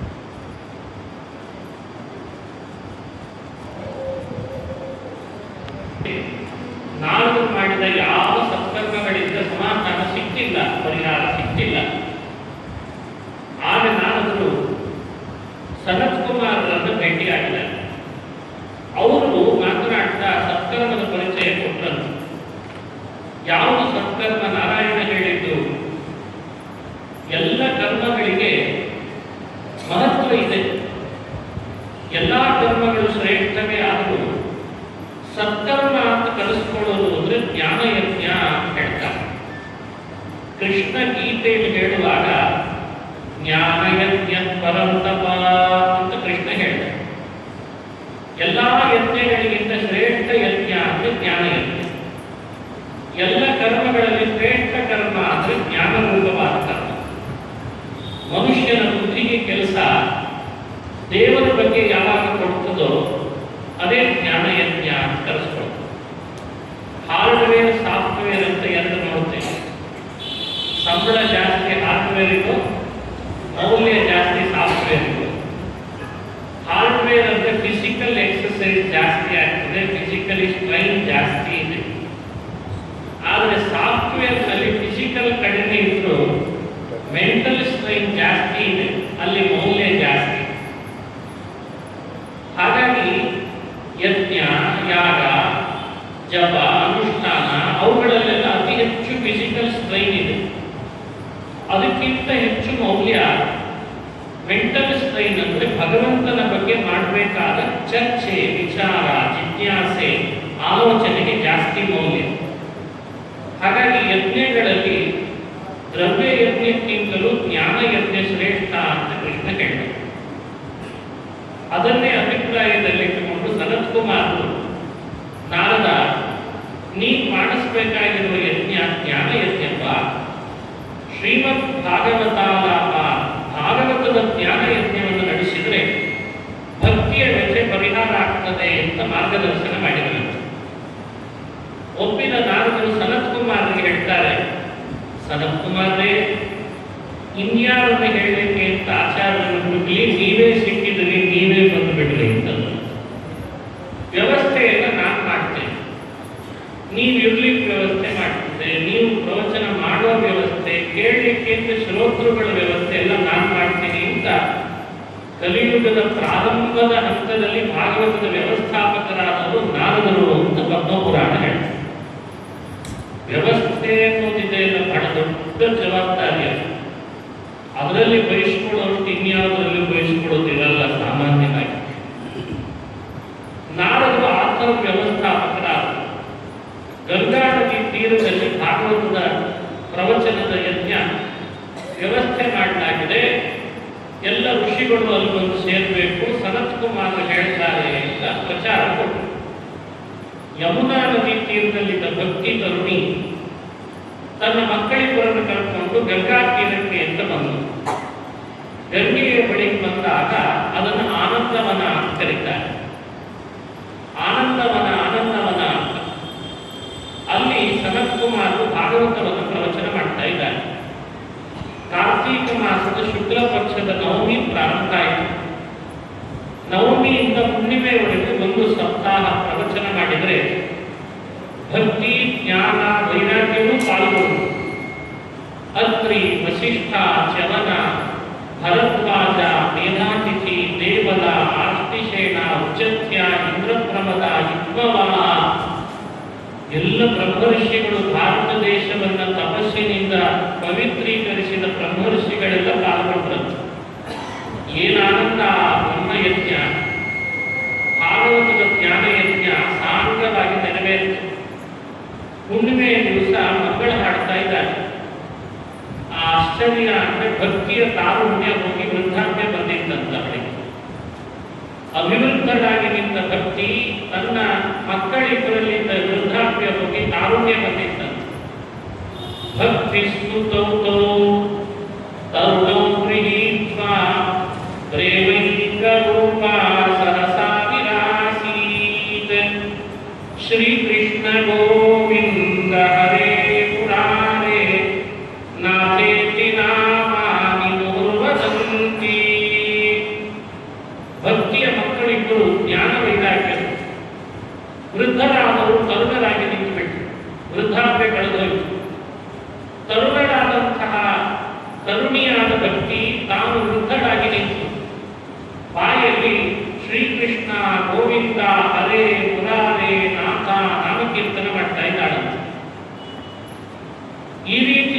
ಕೀರ್ತಿಸಿ ಕೊಂಡಾಡ್ತಾ ನರ್ತನ ಮಾಡ್ತಾ ಭಕ್ತಿ ಪರಮಾನಂದ ಮಕ್ಕಳನಾದಾಗ ಭಾಗವತ ಶ್ರವಣ ಮಾಡಲಿಕ್ಕೆ ಬಂದ ಬ್ರಹ್ಮರ್ಷಿಗಳು ಭಕ್ತಿಯನ್ನು ಕುರಿತು ವರ ಕೊಟ್ರಂತ. ನಿನ್ನ ನಿಮಿತ್ತದಿಂದ ನಾವೆಲ್ಲ ಭಾಗವತ ಶ್ರವಣ ಮಾಡಿದ್ವಲ್ಲ, ಇನ್ಮೇಲಿಂದ ಭಕ್ತಿ ನೀನು ವ್ಯಥೆ ಪಡಬೇಡ, ದುಃಖ ಪಡಬೇಡ, ನಿನಗೆ ನಾವು ಒಂದೊಳ್ಳೆ ನೆಲೆ ಕಲ್ಪಿಸ್ತೇವೆ, ನೀನು ಸದಾ ಸುಖಿಯಾಗಿ ನೆಲೆಸುವಂತೆ ನಾವು ಮಾಡ್ತೇವೆ ಅಂತ ವರ ಕೊಟ್ರಂತ. ಏನು ವರ ಕೊಟ್ಟರು ಅಂತ ಪುರಾಣ ಹೇಳ್ತದೆ. ಭಕ್ತೇಶು ಗೋವಿಂದ ಸರ್ವಕರ್ತ್ರಿ ಪ್ರೇಮೈಂದ್ರಧರ್ತ್ರಿ ಭವರೋಗಹಂತ್ರಿ ಸಾತ್ವಂಚ ತಿಷ್ಠಸ್ವ ಸುಧೈರ್ಯ ಸಂಶ್ರಯ ಸಾತ್ವಂಚ ತಿಷ್ಠಸ್ವ ಸುಧೈರ್ಯ ಸಂಶ್ರಯ. ಭಕ್ತಿ ನೀರಿನ ಮೇಲಿಂದ ಎಲ್ಲಿ ವಾಸ ಮಾಡಬೇಕು? ಕಲಿಯುಗದ ಸಜ್ಜನರು ಭಾಗವತ ಪುರಾಣ ಹೇಳ್ತಾ ಇದ್ರೆ ಕೇಳ್ತಾ ಇದ್ರೆ ಭಕ್ತರು ಆ ಕೇಳುವವರ ಮನಸ್ಸು ನಿನ್ನ ಮನೆಯಾಗಲಿ ಅಂತ ವರ ಕೊಟ್ಟರಂತೆ. ಹಾಗಾಗಿ ಭಾಗವತ ಕೇಳ್ತೇವೆ ಅಂತ ಸಂಕಲ್ಪ ಮಾಡಿದಾಗಲೇ ಭಕ್ತಿ ಕಾಯ್ತಾ ಇರ್ತಾಳೆ. ಯಾವಾಗ ಪ್ರಾರಂಭ ಮಾಡ್ತಾನೋ, ಸಂಕಲ್ಪ ಮಾಡ್ತಾನೋ, ಬರ್ತಾನೋ, ಎಲ್ಲಿ ಹೇಳ್ತಾನೋ ಅಂತ ಕಾಯ್ತಾ ಇರ್ತಾರೆ. ನಾವೆಲ್ಲ ಯಾತ್ರೆಗೆ ಅಂತ ಎಂದು ಹೊರಟ್ವಿ, ಮಧ್ಯದಲ್ಲಿ ಪುರಾಣ ಹೇಳೋದಿದೆ ಕೇಳೋದಿದೆ ಅಂತ ಎಂದು ಸಂಕಲ್ಪ ಮಾಡಿದ್ವಿ, ಕೇಳಬೇಕು, ಹೇಳಬೇಕು, ಹೇಳಿಸ್ಬೇಕು ಅಂತ. ಅಂದೇ ಭಕ್ತಿ ಕಾಯ್ತಾ ಇರ್ತಾಳೆ. ಯಾವಾಗ ಬರ್ತಾರೋ ಯಾತ್ರಿಕರು, ಭಾಗವತ ಯಾವಾಗ ನಡೀತದೋ, ನಾವು ಯಾವಾಗ ಅವರ ಮನಸ್ಸಿನಲ್ಲಿ ನೆಲೆಸೇವೋ ಅಂತ ಕಾಯ್ತಾರೆ. ವರ ಕೊಡುವಾಗ ಭಕ್ತಿ ನೀನು ಒಬ್ಬಂಟಿಗಳಾಗಿ ನೆಲೆಸಬೇಡ, ಜೊತೆಗೆ ನಿನ್ನ ಈ ಮಕ್ಕಳಿಬ್ಬರನ್ನು ಕರ್ಕೊಂಡೇ ಹೋಗಿ ನೆಲೆಸು ಅಂತ ವರ ಕೊಟ್ಟರು. ಆ ರೀತಿ ವರ ಕೊಟ್ಟದ್ರಿಂದ ಇವತ್ತಿಗೂ ಅದು ನಡೀತಾನೇ ಇದೆ. ಅಂದು ಕೊಟ್ಟ ವರ ಇವತ್ತಿಗೂ ಸತ್ಯವಾಗಿದೆ. ಯಾರು ಬೇಕಾದರೂ ಭಾಗವತ ಶ್ರವಣ ಮಾಡಬಹುದು, ಯಾರು ಬೇಕಾದರೂ ಭಾಗವತವನ್ನು ಮನನ ಮಾಡಬಹುದು. ಉದ್ದೇಶ ಇಷ್ಟೇ, ಲಾಭ ಇಷ್ಟೇ, ಅವರೆಲ್ಲರ ಹೃದಯ ಭಕ್ತಿಯ ಸ್ಥಿರ ನೆಲೆಯಾಗ್ತದೆ, ಅವರೆಲ್ಲರ ಹೃದಯ ಜ್ಞಾನದ ನೆಲೆಯಾಗ್ತದೆ, ಅವರ ಹೃದಯದಲ್ಲಿ ವೈರಾಗ್ಯ ಅಭಿವೃದ್ಧವಾಗ್ತದೆ. ಭಕ್ತಿ ಜ್ಞಾನ ವಿರಾಗಾಣ ಸ್ಥಾಪನಾಯ ಪ್ರಕಾಶಿತಂ. ಭಗವಂತನಲ್ಲಿ ಭಕ್ತಿ ಸ್ಥಿರವಾಗಬೇಕಾದ್ರೆ ಭಾಗವತದಲ್ಲಿ ನಾವು ಅಭಿರುಚಿ, ಭಾಗವತದಲ್ಲಿ ಆಸಕ್ತಿ ಪಡಿಬೇಕು. ಯಾವ್ಯಾವುದರಲ್ಲೂ ಆಸಕ್ತಿ ಪಡೆದ್ರಿಂದ ನಮಗೆ ಬೇರೆ ಬೇರೆ ಅಭಿರುಚಿಗಳು ಜಾಸ್ತಿ ಆಗಿದೆ. ದೇವರಲ್ಲಿ ಆಸಕ್ತಿ ಮೂಡಬೇಕಾದ್ರೆ ಭಾಗವತವನ್ನೇ ಆಶ್ರಯಿಸಬೇಕು. ಭಗವಂತನ ವಿಶೇಷ ತಿಳುವಳಿಕೆ ಬರಬೇಕು. ಅವನು ಗುಣಪೂರ್ಣ, ಅವನು ಸಾಕಾರ, ಅವನಲ್ಲಿ ದೋಷಗಳಿಲ್ಲ, ಅವ ನಮ್ಮ ನಿಮ್ಮೆಲ್ಲರ ಹೃದಯದ ಒಳಗಿರುವವ, ಹೊರಗೂ ಇರುವವ, ಅವನಿಲ್ಲದ ಜಾಗವೇ ಇಲ್ಲ. ಅವ ನಮ್ಮನ್ನು ನಡೆಸ್ತಾನೆ, ನುಡಿಸ್ತಾನೆ, ಕೇಳಿಸ್ತಾನೆ, ಕೇಳ್ತಾನೆ, ಹೇಳಿಸ್ತಾನೆ, ಹೇಳ್ತಾನೆ, ನಡೀತಾನೆ, ನಡೆಸ್ತಾನೆ, ಮಲಗುತ್ತಾನೆ, ಮಲಗಿಸ್ತಾನೆ. ಹೀಗೆ ಅವನ ಬಗ್ಗೆ ಸದಾ ನಮಗೆ ತತ್ಪರತೆ ಬರಬೇಕಲ್ಲ. ನಾವೆಲ್ಲ ಆ ಚಿನ್ಮಯನ ಆರಾಧನೆಯಲ್ಲಿ ತೊಡಗಬೇಕು. ಆ ತಿಳುವಳಿಕೆ ಬರಬೇಕಾದ್ರೆ ಭಾಗವತವನ್ನೇ ಆಶ್ರಯಿಸಬೇಕಾಗ್ತದೆ. ಇಹಲೋಕ ಪರಲೋಕಗಳಲ್ಲಿ ಅನುಭವಿಸುವ ಭೋಗದ ವಸ್ತು ಅದು ಶಾಶ್ವತ ಅಲ್ಲ. ಈ ಸಂಸಾರದಲ್ಲಿ ಆಗ್ತಿರುವ ಆಗುಭೋಗಗಳು ಅದು ಶಾಶ್ವತ ಅಲ್ಲ ಅಂಥೇಳಿ ಅದನ್ನು ಈ ಕೂಡಲೇ ನಮಗೆ ದೊರೆಯಲಿಕ್ಕೂ ಸಾಧ್ಯ ಇಲ್ಲ. ಅದರ ಜೊತೆಗೆ ಇದ್ದು ಅದು ಶಾಶ್ವತ ಅಲ್ಲ ಅಂತ ಅವುಗಳ ಮೇಲೆ ಅಭಿಮಾನ ತ್ಯಜಿಸುವಂತಹ ವಿವೇಕ ಇದೆಯಲ್ಲ, ಅದೇ ದೊಡ್ಡ ವೈರಾಗ್ಯ ಅಂತ ಕರೀತಾರೆ. ಆ ವಿವೇಕವನ್ನು ಮನುಷ್ಯ ಸಂಪಾದಿಸಿ ಅಥವಾ ವೈರಾಗ್ಯವನ್ನು ಚೆನ್ನಾಗಿ ಮನುಷ್ಯ ಅಭಿವೃದ್ಧಿಗೊಳಿಸಿಕೊಳ್ಬೇಕಾದ್ರೆ ಭಾಗವತದಲ್ಲೇ ಆಸಕ್ತಿಯನ್ನು ಮಾಡಬೇಕು. ಹಾಗಾಗಿ ಭಗವಂತನ ಬಗ್ಗೆ ಜ್ಞಾನ, ಭಗವಂತನಲ್ಲಿ ಭಕ್ತಿ, ಭಗವಂತನಲ್ಲಿ ಜ್ಞಾನ ಭಕ್ತಿಗಳ ಜೊತೆಗೆ ನಾವು ಅನುಭವಿಸುತ್ತಿರುವ ಈ ಸಂಸಾರದಲ್ಲಿ ವೈರಾಗ್ಯ, ಈ ಮೂರು ಸ್ಥಿರವಾಗಬೇಕಾದ್ರೆ ಭಾಗವತ ಶ್ರವಣ ಮಾಡಲಿ, ಭಾಗವತ ಮನನ ಮಾಡಲಿ ಅಂತ ವೇದವ್ಯಾಸರು ಕಲಿಯುಗದಲ್ಲಿ ಆ ಪ್ರವಚನವನ್ನ, ಪ್ರಸಾರವನ್ನ ಲೋಕಕ್ಕೆ ಮಾಡಿದ್ದಾರೆ. ಇದು ಭಾಗವತ ಶ್ರವಣದಿಂದ ಆಗುವ ಫಲ ಅಂತ ಒಂದು. ಇನ್ನೊಂದು ಕಥೆಯನ್ನು ಹೇಳ್ತಾರೆ, ಅದನ್ನು ಸಂಕ್ಷಿಪ್ತವಾಗಿ ಚಿಂತನೆ ಮಾಡಬೇಕು. ತುಂಗಭದ್ರಾ ತೀರದಲ್ಲಿ ಗೋಕರ್ಣ ಅಂತ ಒಬ್ಬ ವಿಪ್ರನಿದ್ದ. ಅವನ ಮನೆಯಲ್ಲಿ ತೀರ್ಥಯಾತ್ರೆಯೆಲ್ಲ ಮುಗಿಸ್ಕೊಂಡು ಬಂದು ಅವನಷ್ಟಕ್ಕೆ ಅವನು ವಾಸ ಮಾಡ್ಕೊಂಡಿದ್ದಾನೆ. ಬಹಳ ತೀರ್ಥಕ್ಷೇತ್ರಗಳನ್ನು ಸಂಚರಿಸಿದ್ದ, ತೀರ್ಥ ವಿಧಿ ಶ್ರಾದ್ದ ಎಲ್ಲ ಮಾಡಿದ್ದ. ಅವರ ಹಿರಿಯರಿಗೆ ಅಣ್ಣ ತಮ್ಮಂದರಿಗೆಲ್ಲ ಯಾರಿದ್ರು ಯಾರಿರ್ಲಿಲ್ವೋ ನೋಡಿಕೊಂಡು ಅವರಿಗೆಲ್ಲ ಶ್ರಾದ್ದ ಮಾಡಿ ಬಂದಿದ್ದ. ಮನೆಯಲ್ಲಿ ವಾಸ ಮಾಡ್ತಾ ಇರುವಾಗ ಅವರಿಗೆ ಪ್ರೇತ ಬಾಧೆ ಪ್ರಾರಂಭ ಆಯಿತು. ಮನೆಯಲ್ಲಿ ಬಾಗಿಲು ಕಟ್ತಾ ಇದ್ದಾರೆ, ಯಾರೋ ರಾತ್ರಿ ಕೂಗ್ತಾ ಇದ್ದಾರೆ. ತೆಗೆದು ನೋಡಿದ್ರೆ ಯಾರಿಲ್ಲ. ಕಿಟಕಿ ಬಾಗಿಲು ಬಡ್ಕೊಳ್ತಾ ಇದ್ದಾರೆ. ಕಿಟಕಿ ಯಾಕೆ ಬಡ್ಕೊಳ್ತದೆ ಅಂತ ತೆಗೆದು ನೋಡಿದ್ರೆ ಯಾರ್ಯಾರು ಮನಸ್ಸಿಗೆ ನೆಮ್ಮದಿ ಇಲ್ಲ. ಏನ್ ಕೆಲಸ ಮಾಡಬೇಕು ಅಂದ್ರೂ ಅಶಾಂತಿ. ಏನಿದು ಸ್ಥಿತಿ ಹೀಗಾಯ್ತಲ್ಲ ಅಂತ ಕಳವಳ ಮಾಡ್ತಾ ಇದ್ದಾರೆ. ಈ ತರದ ಕಳವಳದ ಸಂದರ್ಭ ಬಂದಾಗ ಒಮ್ಮೆ ರಾತ್ರಿ ಏನಿದು ಪತ್ತೆ ಹಚ್ಚಬೇಕು ಅಂತ ಮನೆ ಬಾಗಿಲು ತೆಗೆದು ನೋಡ್ತಾನೆ. ಇದಕ್ಕಿದ್ದ ಹಾಗೆ ಅವತ್ತಿನ ದಿವಸ ಪ್ರೇತ ಕಣ್ಣಿಗೆ ಬಿತ್ತಂತೆ. ಸಕೃನ್ಮೇಷ ಸಕೃತ್ಸ್ತಿ. ಇದಕ್ಕಿದ್ದ ಹಾಗೆ ಮನೆ ಅಂಗಳದಲ್ಲಿ ಕೋಣ ಕಾಣ್ತಾ ಇದೆ. ಕೋಣ ಯಾಕೆ ಬಂದಿದೆ ಅಂತ ನೋಡ್ತಾನೆ, ಆಡಾಗಿದೆ. ಅರೆ ಆಡಾಕಾಯ್ತಿದ್ದು ಅಂತ ನೋಡ್ತಾನೆ, ಆನೆ ಆಗಿದೆ. ಆನೆನೂ ಅಲ್ಲ, ಆಡು ಅಲ್ಲ, ಕೋಣನೂ ಅಲ್ಲ. ಬೆಂಕಿ ಉಂಟಾಗ್ತಾ ಇದೆ. ಬೆಂಕಿ ಯಾಕೆ ಬಂತು ಅಂತ ನೋಡ್ತಾನೆ, ಇನ್ನೇನೋ ರೂಪ ತಾಡ್ತಾ ಇದೆ. ಅವನಿಗೆ ಅಂದಾಜಾಯ್ತು, ಇದು ಮನುಷ್ಯ ಅಂತೂ ಅಲ್ಲ, ಇದು ಯಾವುದೋ ಪ್ರೇತ ಅಂತ ಅಂದಾಜಾಯ್ತು. ಧೈರ್ಯ ಮಾಡಿ ಮಾತು ಬೇರೆ ಆಡಿಸಿ, ಕಸ್ವ ಉಗ್ರ ತರೋರಾತ್ರ ಕುತೋ ಯಾತಾಂತ ಶಾಮಿತಿ. ಯಾಕೆ ಈ ರಾತ್ರಿ ಬಂದಿದ್ದಿ, ಅವೇಳೆಯಲ್ಲಿ ಬಂದಿದ್ದಿ, ಯಾಕೆ ಬಂತು ನಿನಗೆ ಈ ಪ್ರೇತ ಶರೀರ, ಏನಿನ ಉದ್ದೇಶ ಅಂತ ಗದರಿಸಿ ಕೇಳಿದ. ಪ್ರೇತ ಹೇಳ್ತಂತೆ, ಅಹಂ ಭ್ರಾತಾತ್ಮನೀಯೋಸ್ಮಿ. ನಾನಿನ ಅಣ್ಣನೋ ನನ್ನೇ ಬರ್ತೀಯ ಅಂತ ಹೇಳ್ತಂತೆ ಪ್ರೇತ. ಅವನಿಗೊಬ್ಬ ಅಣ್ಣ ಇದ್ದ, ಮಾಡಬಾರ್ದ ಕೆಲಸ ಎಲ್ಲ ಮಾಡ್ತಾನೆ. ಸುರಾಪಾನ ಮಾಡ್ತಾ ಇದ್ದ, ತಲೆ ಹೊಡೆದಿದ್ದ, ಯಾವುದೋ ವೇಷೆಯ ಸಹವಾಸ ಮಾಡಿದ್ದ, ಜೂಜಾಡಿದ್ದ, ಮಾಂಸ ಭಕ್ಷಣ ಮಾಡಿದ್ದ, ಇನ್ನೊಬ್ಬರ ಜೊತೆಯಲ್ಲಿ ಕಲಹ ಮಾಡ್ತಾ ಇದ್ದ. ಅಂತೂ ಯಾವುದು ಮಾಡಬಾರ್ದು ಅಂತ ಅಪರಾಧಗಳಿದೆಯೋ ಇನ್ನೇನೋ ಮಾಡಬಾರ್ದು ಉಳಿದಿರಲಿಲ್ಲ, ಅಷ್ಟು ಮಾಡಿದ್ದಂತೆ. ಇಷ್ಟು ಪಾಪ ಮಾಡಿದಾಗ ಬದುಕಿದಾಗಲೇ ಕೆಲವು ಮಾತಾಡ್ಕೊಳ್ತಿದ್ರಂತ ಅವನ ಬಗ್ಗೆ. ದುಂದುಕಾರಿ ಅಂತ ಹೆಸರು, ಗೋಕರ್ಣನ ಅಣ್ಣ. ಇವನೇನಾದರೂ ಸತ್ತರೆ ಪಿಶಾಚಿನೇ ಆಗ್ತಾನೆ ಅಂತ ಬದುಕಿದಾಗಲೇ ಹೇಳ್ತಿದ್ರು. ಅಲ್ಲ, ಕೆಲವರು ಬದುಕಿದಾಗಲೇ ಹೇಳಲಿಕ್ಕೆ ಬರ್ತದೆ, ಇವರು ಸತ್ತರೆ ನಾಳೆ ಏನಾಗ್ತಾರೆ ಅಂತ ಆವಾಗಲೇ ಹೇಳ್ತಿರ್ತಾರೆ. ಇವನೇನು ಒಳ್ಳೆ ಗತಿಗೆ ಹೋಗಲ್ಲ, ಇವನು ಹೀಗೆ ಆಗ್ತಾನೆ. ಹಂಗೀತ ಬದುಕಿದಾಗಲೇ ಹೇಳ್ತಿದ್ರಂತ, ಇವ ನಾಳೆ ಸತ್ತರೆ ಪಿಶಾಚಿ ಆಗ್ತಾನೆ. ಅಷ್ಟು ಪಾಪದ ಕೆಲಸಗಳನ್ನು, ಕೃತ್ಯಗಳನ್ನು ಎಸಗಿ ಸಮಾಜಕ್ಕೆ, ಕುಟುಂಬಕ್ಕೆ ಎಲ್ಲ ಥರದಿಂದ ಅನ್ಯಾಯ ಮಾಡ್ತಾನೆ. ಹಾಗಾಗಿ ಆತ ಪಿಶಾಚಿ ಆದ.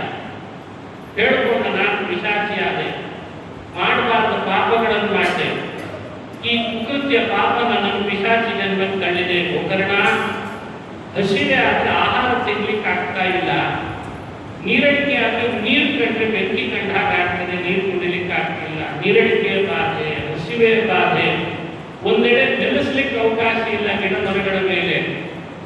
ಏನಿದು ಸ್ಥಿತಿ, ಬಹಳ ನನಗೆ ದಾಹ ಆಗ್ತಾ ಇದೆ, ನನಗೆ ಈ ಪಿಶಾಚಿ ಜನ್ಮದಿಂದ ಏನಾದರೂ ಮಾಡಿ ಮುಕ್ತಿ ಕೊಡಿಸು ಅಂತ ಕೇಳಿ.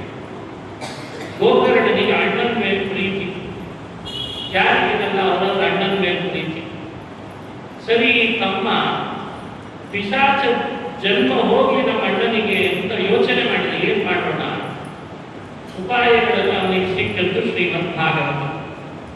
ಮನೆಯಲ್ಲೇ ಭಾಗವತ ಪುರಾಣ ಮಾಡಿದ್ದಂತೆ. ಆಷಾಢ ಮಾಸದ ನವಮಿಯಿಂದ ಆರಂಭ ಮಾಡಿದ, ಹುಣ್ಣಿಮೆವರೆಗೂ ಪುರಾಣ ಶ್ರದ್ಧೆಯಿಂದ ಹೇಳ್ತಾ ಇದ್ದಾರೆ. ತನಗೆ ಬೇಕಾದಂತಹ ಊರೊಳಗಿದ್ದ ಸಜ್ಜನರನ್ನೆಲ್ಲ ಸೇರಿಸಿದ. ಮನೆಯಲ್ಲಿ ಭಾಗವತ ನಡೀತದೆ, ನೀವು ಬರ್ರಿ, ನೀವು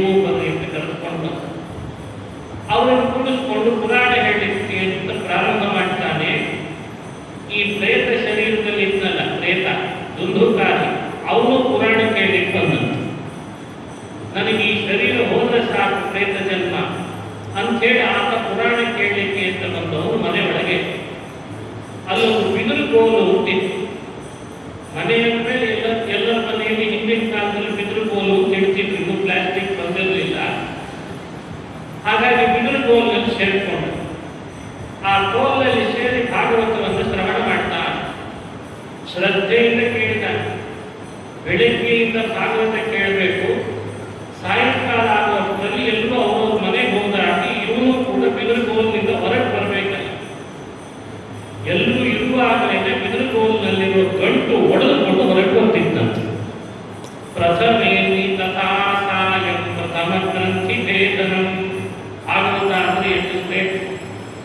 ಪಿಶಾಚಿ ಬಿದಿರು ಕೋಲಿನ ಗಂಟು ಹೊಡೆದುಕೊಂಡು ಹೊರಗೆ ಬರಬೇಕಾದ್ರೆ ಭಾಗವತದಲ್ಲಿ ಎಷ್ಟು ಶಕ್ತಿ ಇದೆ ಅಂತ ನಾವು ಆಲೋಚನೆ ಮಾಡ್ತೇವೆ.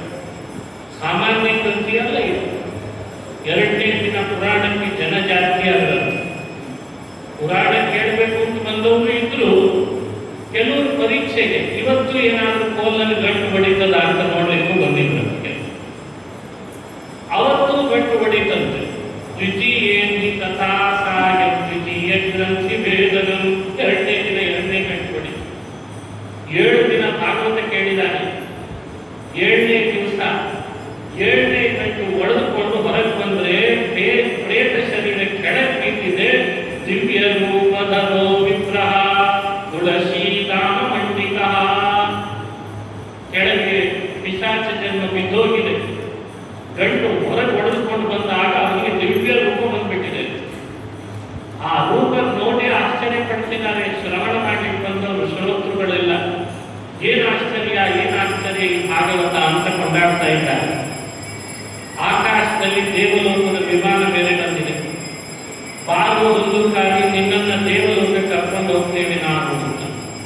ಈತ ವಿಮಾನದಲ್ಲಿ ಕುಳಿತುಕೊಂಡ. ಕೆಳಗೆ ಯಾರೆಲ್ಲ ಕೇಳಲಿಕ್ಕೆ ಬಂದಿದ್ರು ಪುರಾಣ ಹೇಳ್ತಾ ಇದ್ದಂಥ ಅವರ ತಮ್ಮ ಗೋಕರ್ಣನಿಗೆ ಕೂಗಿ ಹೇಳಿದ್ದಂತೆ, ಗೋಕರ್ಣ ನಿನಗೊಂದು ಮಾತು ಹೇಳಿ ನಾನು ಹೋಗ್ತೇನೆ ಮೇಲೆ ಅಂತ. ಏನ್ ಹೇಳ್ದ? ಧನ್ಯ ಭಾಗವತಿ ವಾರ್ತಾ ಪ್ರೇತ ಪೀಡಾ ವಿನಾಶಿನಿ ಸಪ್ತಾಹೋಪಿ ತಥಾ ಧನ್ಯಃ ಕೃಷ್ಣಲೋಕ ಫಲಪ್ರದಃ. ಗೋಕರ್ಣನಿಗೆ ಹೇಳ್ತಾ ಇದ್ದಾರೆ, ಭಾಗವತದ ವಾರ್ತೆ ಬಹಳ ಶ್ರೇಷ್ಠವಾದ ವಾರ್ತೆ ಅಂತ ನನಗೆ ಮನದಟ್ಟಾಯಿತು. ನನ್ನಂಥ ಪಾಪಿಷ್ಟನಿಗೆ, ನನ್ನಂಥ ಪಾಪ ಮಾಡಿದವನಿಗೆ ಬಂದ ಪ್ರೇತ ಶರೀರ ಈ ಭಾಗವತ ಕೇಳೋದ್ರಿಂದ ಹೋಗ್ತಾ ಇದೆ ಅಂದ್ರೆ ಇದಕ್ಕಿಂತ ಏನು ನಮಗಿಂತ ಸಪ್ತಾಹ ಶ್ರವಣ ಮಾಡಿದ್ರೇನೆ ನನಗೆ ವಿಮಾನ ಕಳಿಸಿ ನಾನು ದೇವರು ಅಂದ್ರೆ ಭಾಗವತವೇ ಶ್ರೇಷ್ಠ ಅಂತ ಹೇಳ್ತಾ ಆಕಾಶ ಮಾರ್ಗವಾಗಿ ಹೊರಟೇ ಹೋದ. ಈ ಕಥೆಯನ್ನು ಪದ್ಮಪುರಾಣ ಹೇಳ್ತಾರೆ. ಹಾಗಾದ್ರೆ ಯಾರು ಭಾಗವತವನ್ನು ಶ್ರದ್ಧೆಯಿಂದ ಹೇಳ್ತಾರೆ, ಕೇಳ್ತಾರೆ, ಹೇಳುವ ವ್ಯವಸ್ಥೆ ಮಾಡ್ತಾರೆ, ಅವರಿಗೆಲ್ಲ ಏನ್ ಲಾಭ ಆಗ್ತದೆ? ಏನೇನೋ ಪಾಪಗಳನ್ನು ಮಾಡಿರ್ತೇವೆ, ಮಾಡಬಾರದ ಪಾಪಗಳು, ತಿಳಿದು ಪಾಪ, ತಿಳಿಯದೇ ಪಾಪ, ಅದರಿಂದ ಅಶಾಂತಿ, ನೆಮ್ಮದಿ ಹಾಳಾಗಿರ್ತದೆ, ಕುಟುಂಬಗಳಲ್ಲಿ ವಿರಸ ಬಂದಿರ್ತದೆ, ಸಮಾಜದಲ್ಲಿ ವಿರಸ ಆಗಿರ್ತದೆ, ಪದವಿಗಳು ಹೊರಟೋಗಿರ್ತವೆ, ಕೈ ಹಿಡಿದ ಕೆಲಸಗಳು ಪೂರ್ಣ ಆಗ್ತಿರಲ್ಲ, ಎಲ್ಲ ಅರ್ಧಬರ್ಧ ಆಗ್ತಿರ್ತದೆ, ಹಣ ಬಂದರೂ ಕೈ ಸರಿಯಾಗಿ ಸೇರ್ತಿರಲ್ಲ, ಅಂತೂ ನಾನಾ ಕ್ಲೇಶಗಳು. ನನಗಿದ್ದದ್ದೇ ಸಮಸ್ಯೆ ನಿಮಗಿರ್ಬೇಕು ಅಂತಲ್ಲ, ನಿಮಗೊಂದು ಹೊಸದಿರ್ತದೆ, ಅವ್ರಿಗೆ ಇನ್ನೊಂದು ಹೊಸದಿರ್ತದೆ, ಅವ್ರಿಗೆ ಇನ್ನೊಂದು ಹೊಸದು. ಈಗ ಎಷ್ಟು ಕ್ಲೇಶ ಅನುಭವಿಸ್ತಿದ್ದೇವೆ ನಾವೆಲ್ಲ. ಇನ್ನೇನೋ ಶರೀರಕ್ಕೆ ರೋಗಗಳು, ಅದೊಂದು ವಿಪರೀತ ಆಗಿದೆ ನಮಗೆಲ್ಲ ಇವತ್ತು. ಅಂತೂ ದೇಶದಲ್ಲಿ ಇನ್ನೇನೋ ಹಾಹಾಕಾರ, ಅಲ್ಲೆಲ್ಲೋ ಬೆಲೆ ಜಾಸ್ತಿ ಆಗ್ತಿರ್ತದೆ, ಇಲ್ಲಿ ಇನ್ನೇನೋ ಆಗ್ತಿರ್ತದೆ, ಮೂಲಭೂತ ಸೌಕರ್ಯಗಳ ಸಮಸ್ಯೆ. ಇಂಥ ಸಮಸ್ಯೆಗಳನ್ನು ನಾವು ಎದುರಿಸಲಿಕ್ಕೆ ಅಶಕ್ತರಾಗಿರ್ತೇವೆ. ಭಾಗವತದಂಥ ಪುರಾಣಗಳನ್ನು ಶ್ರವಣ ಮಾಡ್ತಾ ಇದ್ರೆ ಅದೆಲ್ಲ ರೀತಿ ಪಾಪಗಳನ್ನು ಕಳೆದು ನಮ್ಮ ದುರಿತಗಳನ್ನು ಪರಿಹಾರ ಮಾಡಿ ನಮಗೆ ನೆಮ್ಮದಿಯನ್ನು ಉಂಟು ಮಾಡ್ತದೆ. ಇದು ಭಾಗವತದ ಶಕ್ತಿ ಅಂತ ಹೇಳ್ತಾರೆ. ಹಾಗಾಗಿ ಆ ದುಂದುಕಾರಿಯ ಪ್ರೇತ ಪಾಪ ಮಾಡಿದ್ರಿಂದ ಆಗಿದ್ದ, ಅವನ ಪಾಪಗಳೆಲ್ಲ ಕಳಿತು ವಿಮಾನ ಏರಿ ಕೃಷ್ಣನ್ ಲೋಕಕ್ಕೆ ಹೋದ ಅಂತ ಫಲವನ್ನು ಪುರಾಣ ಇಷ್ಟು ಹೇಳಿದ ಮೇಲೆ ಅದೇ ಸಮಯಕ್ಕೆ ಮತ್ತೊಂದು ಘಟನೆ ನಡೀತದೆ. ಪುರಾಣ ಹೇಳಿದ ಗೋಕರ್ಣ ನದಿ ಎಲ್ಲರೂ ಮುತ್ತಿಗೆ ಹಾಕಿಬಿಟ್ರಂತೆ. ಗೋಕರ್ಣನಿಗೆ ಅಂದರೆ ಗೋಕರ್ಣ ಪುರಾಣ ಹೇಳಿದ ನೀನಿಗೆ ವಿಮಾನ ಬರಲಿಲ್ಲ, ಕೇಳಿ 7 ದಿನ ಬಂದಿದ್ವಿ ನಾವು, ನಮಗಂತೂ ವಿಮಾನದ ಸುದ್ದಿನೇ ಇಲ್ಲ. ಅದ ಒಬ್ಬ ಪ್ರೇತ ಮಾತ್ರ ಬಿದಿರಿನಲ್ಲಿ ಕುತ್ಕೊಂಡು ಕೇಳ್ದ ಅಂತ ಹೇಳಿ ವಿಮಾನ ಬಂತು ಅಂದ್ರೆ ನಾವೇನು ಸರಿಯಾಗಿ ಕೇಳಲಿಲ್ವೇ ಅಥವಾ ನೀನು ಸರಿಯಾಗಿ ಕೇಳಲಿಲ್ವೇ ಆ ಹೇಳಲಿಕ್ಕೂ ಬರಲ್ಲ. ಅವನಿಗೆ ಮಾತ್ರ ಬಂತಲ್ಲ ವಿಮಾನ. ಏನು ಹೀಗಾದ್ರೆ ನಾವು ವಿಶ್ವಾಸ ಹ್ಯಾಕ್ ಮಾಡಬೇಕು ಅಂತ ಅವರೆಲ್ಲರೂ ಗೋಕರ್ಣನನ್ನು ಮುಗಿಬಿಟ್ಟು ಕೇಳ್ತಾ ಇದ್ದಾರೆ. ಗೋಕರ್ಣನಿಗೆ ಒಳಗೆ ಹೆದರಿಕೆ, ಏನು ಮಾತಾಡ್ತಾರೋ ಏನು, ಇಷ್ಟು ದಿವಸ ಪುರಾಣ ಹೇಳಿದ್ದೀವಿ, ಆಚಾರ್ಯರಿಗೆ ಬಹಳ ಹೆದರಿಕೆ ಇತ್ತೀಚೆಗೆಲ್ಲ. ಪುರಾಣ ಹೇಳುವಾಗ ಹೇಳಿಬಿಡ್ತಾರೆ, ಕೇಳುವಾಗ ಏನೋ ಒಂದು ಉತ್ಸಾಹ, ಪ್ರಶ್ನೆ ಮಾಡುವ ತವಕ ಬೇರೆ ಇರ್ತದೆ. ಅದಕ್ಕೆ ಗೋಕರ್ಣ ದೇವರನ್ನು ಬೇಡ್ಕೊಳ್ಳಿಕ್ಕೆ ಶುರು ಮಾಡಿದ. ಅಯ್ಯ ಭಾಗವತ, ನೀನೇ ಒಂದು ಉಪಾಯ ಕೊಡು ಇವರಿಗೆಲ್ಲ, ಏನು ಹೇಳಿ ನಾನು ಉತ್ತರ ಈಗ. ತಕ್ಷಣ ಅಶರೀರವಾಣಿ ಆಯ್ತು. ಅಶರೀರವಾಣಿಯಲ್ಲಿ ಹೇಳ್ತಾ ಇದೆ, ಯಾವ ಯೋಚನೆ ಮಾಡಬೇಡ್ರಿ, ನಿಮಗೂ ಎಲ್ಲ ಒಂದೊಂದು ವಿಮಾನ ಕಳಿಸ್ಲಿಕ್ಕಿದೆ ಅಂತಂದ್ರಂತ. ಕಳಿಸ್ಲಿಕ್ಕಿದೆ ಬೇಡ, ಈಗ ಯಾಕೆ ಬರಲಿಲ್ಲ ಅಂತ ಅವರು. ತಕ್ಷಣ ಅಶರೀರವಾಣಿಯಲ್ಲಿ ಮುಂದುವರಿಸಿ ಹೇಳ್ತಾರೆ, ನಿಮಗೂ ವಿಮಾನ ಕಳಿಸ್ಲಿಕ್ಕಿದೆ, ಅವು ರೆಡಿ ಇದೆ, ಅವು ರೆಡಿ ಇದೆ, ನೀವು ಬುಕ್ ಮಾಡ್ಕೊಳ್ಳಿಲ್ಲ, ಬಂದಿಲ್ಲ ಅಂತಂದ್ರೆ. ಹಾಗಾದ್ರೆ ಏನು ಅಂತ ಕೇಳಿದ್ರು ಪಾಪ. ಆಗ ಆಕಾಶದಲ್ಲಿ ಹೇಳ್ತದೆ, ಅವನು ಬೆಳಗ್ಗೆಯಿಂದ ಕೇಳಿದ ಭಾಗವತವನ್ನ ದುಲ್ಲುಕಾಗಿ ರಾತ್ರಿಯೆಲ್ಲ ಮರದ ಮೇಲೆ ಕುತ್ಕೊಂಡು ಮನನ ಮಾಡ್ತಾ ಇದ್ದ. ಹಾಗಾಗಿ ಬುಕ್ಕಾದ ವಿಮಾನ ಅವನಿಗೆ ಮಾತ್ರ ಕರ್ಕೊಂಡು ಹೋಗ್ಲಿಕ್ಕೆ ಬಂತು. ನೀವೆಲ್ಲ ಮನೆಯಲ್ಲಿ ಕೇಳ್ತಿರ್ಲಿಲ್ಲ, ಹೋಗಿ ಮಲಗ್ತಿದ್ರೆ ಅದಕ್ಕೆ ವಿಮಾನ ಬಂದಿಲ್ಲ ಅಂತ ಹೇಳ್ತಾರೆ. ನೀವು ಕೂಡ ಕೇಳಿದ್ದನ್ನ ಮನನ ಮಾಡ್ರಿ, ಆಗ ನಿಮಗೂ ವಿಮಾನ ಕಳಿಸಿಕೊಡುತ್ತದೆ, ಅದೆಲ್ಲ ರೆಡಿ ಇದೆ ಅಂತ ಹೇಳಿದ್ದಾರೆ. ಅವ್ರು ಯಾರು ಸುಮ್ಮನಿರಲಿಲ್ಲ. ಗೋಕರ್ಣನಿಗೆ ಹೇಳಿದ್ರಂತ, ಆಷಾಢ ಮಾಸದಲ್ಲಿ ಭಾಗವತ ಹೇಳಿದ್ದಿ, ಮುಂದೆ ಶ್ರಾವಣ ಮಾಸ ಬರ್ತಾ ಇದೆ, ಅಶರೀರವಾಣಿಯಲ್ಲಿ ಹೇಳಿದಾಗ ನಮ್ಮ ವಿಮಾನ ನಮಗೆ ಬರೋ ಹಾಗೆ ನಾವು ಬುಕ್ ಮಾಡ್ಕೊಳ್ಬೇಕಿದೆ, ನೀನು ಶ್ರಾವಣ ಮಾಸದಲ್ಲಿ ಒಂದು ಭಾಗವತ ಪ್ರವಚನ ಮಾಡು, ನಾವೇ ಕೇಳಲಿಕ್ಕೆ ಬರ್ತೇವೆ, ನಾವು ಆವಾಗ ಬೆಳಗ್ಗೆ ಎಲ್ಲ ಕೇಳ್ತೇವೆ, ರಾತ್ರಿ ಎಲ್ಲ ಮನನ ಮಾಡ್ತೇವೆ, ವಿಮಾನ ಬರದೇ ಇದ್ರೆ ಆಕ್ಷೇಪ ಮಾಡ್ತೇವೆ ಅಂತಂದ್ರೆ ಆಯ್ತು ಅಂತ ಗೋಕರ್ಣ. ಶ್ರಾವಣ ಮಾಸದಲ್ಲಿ ಪುನಃ ಭಾಗವತ ನಡೀತು. ಎಲ್ಲರೂ ಶ್ರವಣ ಮಾಡೋದು, ಇವರು ಅತಿ ಶ್ರದ್ಧೆಯಿಂದ ಹೇಳೋದು, ರಾತ್ರಿ ಮನನ ಮಾಡೋದು ಎಲ್ಲ ಮಾಡಿದರು. ಶ್ರವಣನೂ ಆಯ್ತು, ಮನನೂ ಆಯ್ತು. 7ನೇ ದಿನ ಪುರಾಣ ಹೇಳುವಾಗ ಎಲ್ಲರಿಗೂ ಆಕಾಶದ ಕಡೆಗೆ ಗಮನ, ವಿಮಾನ ಬರ್ತದೋ ಇಲ್ಲೋ. ದೇವರು ಸತ್ಯ ಸಂಕಲ್ಪ, ಸತ್ಯ ಸಂಕಲ್ಪನಾದ ಭಗವಂತ ಪುರಾಣ ಕೇಳಿದವರಿಗೆಲ್ಲ ಪ್ರತ್ಯೇಕ ವಿಮಾನ ಕಳಿಸಿದಾರಂತೆ. ವಿಮಾನ ಬಂದು ನಿಂತಿದೆ, ನೀವು ಮಂಗಳ ಮುಗಿಸ್ಕೊಂಡು ಬೇಗ ಬಂದ್ರಿ, ನಿಮ್ಮನ್ನು ಕರ್ಕೊಂಡು ಹೋಗ್ತೇನೆ ಅಂತ ದೇವತೆಗಳು. ಹೀಗೆ ಶ್ರಾವಣ ಮಾಸದಲ್ಲಿ ನಡೆದಂತಹ ಪುರಾಣ ಮನನೂ ಸೇರಿತು, ಆದ್ದರಿಂದ ವಿಮಾನ ಬರುವಂತೆ ಮಾಡಿದಂತೆ. ಆಷಾಢದಲ್ಲಿ ಮಾಡಿದ ಭಾಗವತ ಅದು ಬರೀ ಶ್ರವಣ ಆಯಿತು, ಅದಕ್ಕೆ ವಿಮಾನ ಒಬ್ಬನಿಗೆ ಮಾತ್ರ ಬಂತಂತೆ ಹೇಳ್ತಾರೆ. ಹಾಗಾಗಿ ಭಾಗವತದ ಶ್ರವಣನೂ ಆಗಬೇಕು, ಭಾಗವತದ ಮನನೂ ಆಗಬೇಕು. ಆಗ ನಮ್ಮ ಪಾಪಗಳೆಲ್ಲ ಪರಿಹಾರ ಆಗ್ತದೆ, ನಮಗೆಲ್ಲ ಸದ್ಗತಿ ಆಗ್ತದೆ ಎನ್ನುವ ಉದ್ದೇಶದಿಂದ ಈ ಚರಿತ್ರೆಯನ್ನ ಅನುಸಂಧಾನ ಮಾಡ್ತಾರೆ. ಇದು ಭಾಗವತದ ಮಹಾತ್ಮೆ. ಇನ್ನು ಭಾಗವತದ ಒಳ ಪ್ರವೇಶ ಮಾಡಿದರೆ ಏನು ಹೇಳ್ತದೆ ಭಾಗವತ? ಮನುಷ್ಯರಾಗಿ ಬಂದ ನಮಗೆಲ್ಲ ಉಪದೇಶ ಮಾಡೋದು ಏನನ್ನ? ಎರಡನ್ನ. ಒಂದು ಭಗವಂತನನ್ನ, ಅವನನ್ನು ಪಡೀಲಿಕ್ಕೆ ನಾವು ಮಾಡಲೇಬೇಕಾದ ನಿಷ್ಕಾಮವಾದ ಧರ್ಮ. ಮನುಷ್ಯನ ಲೈಫ್ ಸುಲಲಿತವಾಗಿ ನಡೆಸಿಕೊಂಡು ಹೋಗೋದು ಅದರ ಅರ್ಥ ಏನು?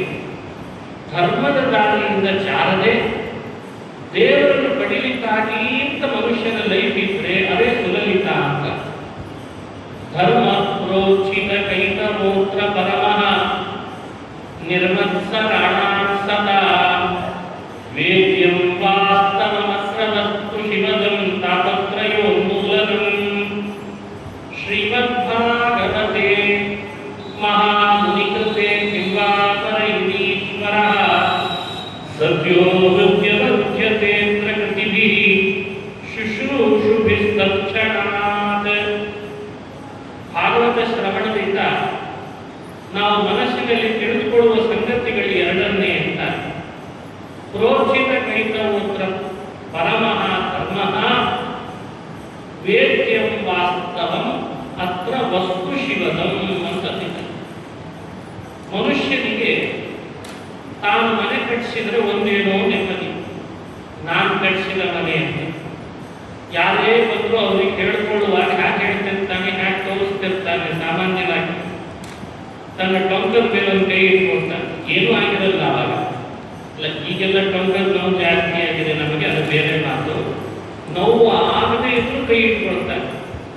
ಇನ್ನೊಂದು ಕೈಯನ್ನ ಕೈ ಮಾಡಿ ತೋರಿಸ್ತಿರ್ತಾನೆ, ಹೆಂಗಿದೆ ಹೆಂಗಿದೆ ಹೆಂಗಿದೆ, ಇದು ಆ ದೇಶದ್ದು, ಇದು ಈ ದೇಶದ್ದು, ಏನೋ ಸಾಧನೆ ಮಾಡ್ತಾನೆ. ಹೌದು, ಸಾಧನೆ ಮಾಡಿದ ಬಹಳ ಸಂತೋಷ. ಒಂದು ಮಗುವನ್ನು ಹಡೆದಿರ್ತಾನೆ, ಜಗತ್ತಿಗೆಲ್ಲ ಹೇಳ್ತಿರ್ತಾನೆ ಹೆಂಗಿದ್ದಾನೆ ನನ್ನ ಮಗ. ಒಂದು ಮದುವೆ ಮಾಡಿಕೊಂಡ್ರೆ ಭಾರೀ ಸಾಧನೆ. ಒಂದಿಷ್ಟು ಹಣ ಸಂಪಾದಿಸಿದ್ರೆ, ಒಂದು ವಾಹನ ಖರೀದಿ ಮಾಡಿದರೆ ಭಾರೀ ಸಾಧನೆ ಅಂತ ಭಾವಿಸ್ತೀವಿ. ಏನಿರಲಿಲ್ಲ, ಜೀರೋ ಇತ್ತ, ಇವತ್ತು ಎಷ್ಟೆಲ್ಲ ಮಾಡಿದ ನೋಡಿ, ಇದೆಲ್ಲ ಸಾಧನೆ. ಆದರೆ ಪುರಾಣಗಳು ಹಾಗೂ ನಮ್ಮನ್ನು ಸೃಷ್ಟಿ ಮಾಡಿದ ಭಗವಂತ ತನ್ನ ಮನಸ್ಸ ಒಬ್ಬ ವ್ಯಕ್ತಿ ಸೃಷ್ಟಿಸಿ ತಾನು ಯಾವನ್ನ ಸಾಧನೆ ಅಂತ ಹೇಳ್ತಾನೆ ಅಂದ್ರೆ, ನನ್ನನ್ನು ಪ್ರೀತಿ ಪಡಿಸಲಿಕ್ಕೆ, ನನ್ನ ಪಡೀಲಿಕ್ಕೆ ವ್ಯಕ್ತಿ ಏನು ಮಾಡ್ತಾನೋ ಅದನ್ನೇ ಸಾಧನೆ ಅಂತ ದೇವರು ಹೇಳ್ತಾನೆ. ನಮ್ಮ ದೃಷ್ಟಿಯಲ್ಲಿ ಸಾಧನ ಅಂತ ಶಬ್ದ ಬೇರೆ ಅರ್ಥದಲ್ಲಿ, ದೇವರ ದೃಷ್ಟಿಯಲ್ಲಿ ಸಾಧನ ಅನ್ನೋ ಶಬ್ದ ಬೇರೆ ಅರ್ಥದಲ್ಲಿ.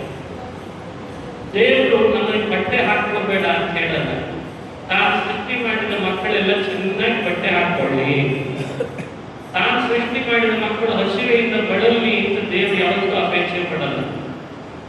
ತಾನು ಸೃಷ್ಟಿ ಮಾಡಿದ ಮಕ್ಕಳು ಬಡತನದಲ್ಲಿ ಬೆಂದು ಬೆಳೀಲಿ ಅಂತ ಯಾವತ್ತೂ ಅಪೇಕ್ಷೆ ಪಡಲ್ಲ. ಸುಡು ಬಿಸಿಲಿನಲ್ಲಿ ಬರಿಗಾಲಿನಲ್ಲಿ ಓಡಾಡಲಿ ದೇವರು ಹೇಳಲ್ಲ, ಹಾಗೆಲ್ಲ ಹೇಳಲ್ಲ. ಇದೆಲ್ಲ ದೇವರ ಬಗ್ಗೆ ಹಾಕ್ತಾರೆ. ಬಡತನ, ಬಟ್ಟೆ ಇಲ್ಲದೆ ಇರೋದು, ಹಸಿವೆಯಿಂದ ಬಳಲೋದು, ಇವು ಯಾವುದು ಭಗವಂತ ಅಪೇಕ್ಷಿಸ್ತಾ ಇರೋದಲ್ಲ. ಮತ್ತೆ ಭಗವಂತ ಏನು ನಮ್ಮನ್ನು ಸೃಷ್ಟಿ ಮಾಡಿ ನಿರೀಕ್ಷೆ ಮಾಡ್ತಿದ್ದಾನೆ, ಅವ ನಿರೀಕ್ಷೆ ಮಾಡ್ತಾ ಇರೋದನ್ನೆಲ್ಲ ಧರ್ಮ ಅನ್ನೋ ಹೆಸರಿನಲ್ಲಿ ಪುರಾಣಗಳು ಹೇಳ್ತವೆ. ಅದನ್ನೇ ಭಾಗವತದ ಧರ್ಮ ಅಂತ ಕರೀತಾರೆ. ನಮ್ಮಮ್ಮ ನಮ್ಮನ್ನು ಹುಟ್ಟಿಸಿ ಭೂಮಿಗೆ ತರೋ ಮುನ್ನವೇ ಹೊಟ್ಟೆ ಒಳಗಿರುವಾಗ ಒಂದು ಕನಸು ಕಾಣ್ತಾಳೆ.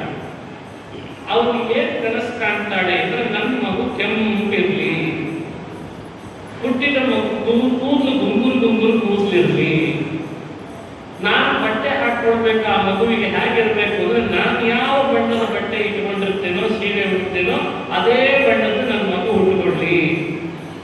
ನಾನು ಸಿಹಿ ತಿಂದ್ರೆ ಅದು ಸಿಹಿ ತಿನ್ಲಿ, ನಾನು ಕೈ ತಿಂದ್ರೆ ಅದು ಕೈ ತಿನ್ಲಿ, ನಾನು ಓಡಾಡಿದ್ರೆ ಅದು ಓಡಾಡ್ಲಿ, ನನ್ನ ಹಿಂದೆ ಬರಲಿ, ನಾನು ನಕ್ಕರೆ ನಗಲಿ, ನಾನು ಹತ್ರ ಅಳ್ಳಿ, ನನ್ನ ಕಷ್ಟ ನಷ್ಟಗಳನ್ನ ಅದರ ಜೊತೆಗೆ ನಾನು ಹಂಚಿಕೊಳ್ಳೋ ಹಾಗಾಗ್ಲಿ, ಯಾರಿಗೂ ಹೇಳ್ಕೊಳ್ಳಿಕ್ಕೆ ಆಗದ್ದನ್ನೆಲ್ಲ ನಾನು ನನ್ನ ಮಗುವಿನ ಮುಂದೆ ಅದಕ್ಕೆ ಗೊತ್ತಾಗದೆ ಇದ್ರೆ ಹೇಳ್ಕೊಳ್ಳೋ ಹಾಗಾಗ್ಲಿ. ಇದೆಲ್ಲ ಕನಸು ಕಾಣ್ತಾಳೆ ಅಂತ ಹೇಳ್ತಿರೋ ಇದು. ಒಂದೇ ಜನ್ಮದ ತಾಯಿ ಕರಳು ಹಂಚಿಕೊಂಡು ಹುಟ್ಟುಕೊಳ್ಳುವ ಮಗುವಿನ ಜೊತೆಗೆ ಹುಟ್ಟುವ ಮುನ್ನವೇ ಇಷ್ಟು ಕನಸು ಕಾಣ್ತಾಳೆ ಅಂತ ನಾವು ಕೇಳ್ತೇವೆ. ಅನಾದಿ ಜನ್ಮದ ನಮ್ಮೆಲ್ಲರ ತಾಯಿ ಭಗವಂತ ನಮ್ಮನ್ನು ಹುಟ್ಟಿಸುವ ಮುನ್ನವೇನೆ ನಮ್ಮ ಬಗ್ಗೆ ಒಂದು ಕನಸು ಕಟ್ಕೊಂಡಿದ್ದಾನೆ. ಆ ಕನಸೇ ಶ್ರೀಮದ್ ಭಾಗವತ ಹೇಳುವಂತಹ ಧರ್ಮ ಅಂತ. ಅಮ್ಮನಿಗೆ ನಮ್ಮಿಂದ ಅಪೇಕ್ಷೆ ಯಾವ ರೀತಿಯಲ್ಲೂ ಇಲ್ಲ. ಅಮ್ಮ ಉಡೋ ಸೀರೆ ನಾವೇನಾದ್ರೂ ತಗೊಂಡು ಬರ್ತೇವಾ? ಇನ್ನೂ ಹುಟ್ಟೇ ಇಲ್ಲ ಗರ್ಭದೊಳಗೆ.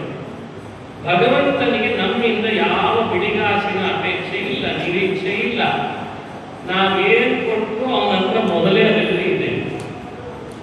ಅಂಥ ಭಗವಂತನನ್ನ, ಕರುಣಿಯನ್ನ, ಕರುಣಾಸಾಗರನನ್ನ, ಭಕ್ತವತ್ಸಲನನ್ನ, ಭಕ್ತಾಪರಾಧ ಸಹಿಷ್ಣುವನ್ನ ಏನೇನೋ ವಿಷಯಗಳಿಂದ ತಲೆಯಲ್ಲಿ ತುಂಬಿಕೊಂಡು ನಾವೇ ಆ ದೇವರ ಬಗ್ಗೆ ತಪ್ಪು ಕಲ್ಪನೆ ಮಾಡ್ಕೊಳ್ತೇವಲ್ಲ.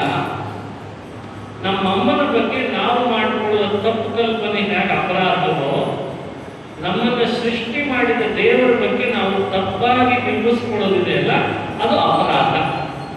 ಆ ಅಪರಾಧಿ ಆಗಬಾರದು ಅನ್ನಲಿಕ್ಕೆ ಭಾಗ ಭಾಗವತ ಏನು ತಿಳುವಳಿಕೆ ಕೊಡುತ್ತದಲ್ಲ ಅದು ಭಾಗವತದ ನಿಜವಾದ ಅಭಿಪ್ರಾಯ ಅಂತ.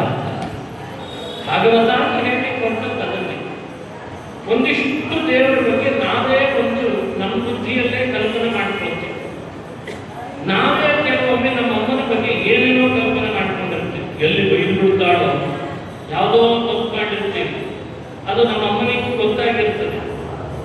ಅವಳಿಗೆ ಗೊತ್ತಾಯ್ತಲ್ಲ ಅಂತ ನಮಗೂ ಗೊತ್ತಾಗಿರ್ತದೆ. ಅಯ್ಯೋ ನಾ ಮಾಡಿದ ತಪ್ಪು ನಮ್ಮ ಅಮ್ಮನಿಗೆ ಗೊತ್ತಾಯ್ತು, ಹೋಗಿದ್ದೀನಿ, ಬೈದೇ ಬಿಡ್ತಾಳೆ, ನೀನು ಹೊಡಿತಾಳೆ ಮನೆ ಹೋದ್ರೆ ಅಂತ ನಮ್ಮ ಕಲ್ಪನೆ. ಆಶ್ಚರ್ಯ ಅಂದ್ರೆ ಅವತ್ತು ನಮ್ಮಮ್ಮ ಬೈಯೋದೂ ಇಲ್ಲ, ಹೊಡೆಯೋದೂ ಇಲ್ಲ, ನಮ್ಮನ್ನ ಛೇಡಿಸೋದೂ ಇಲ್ಲ.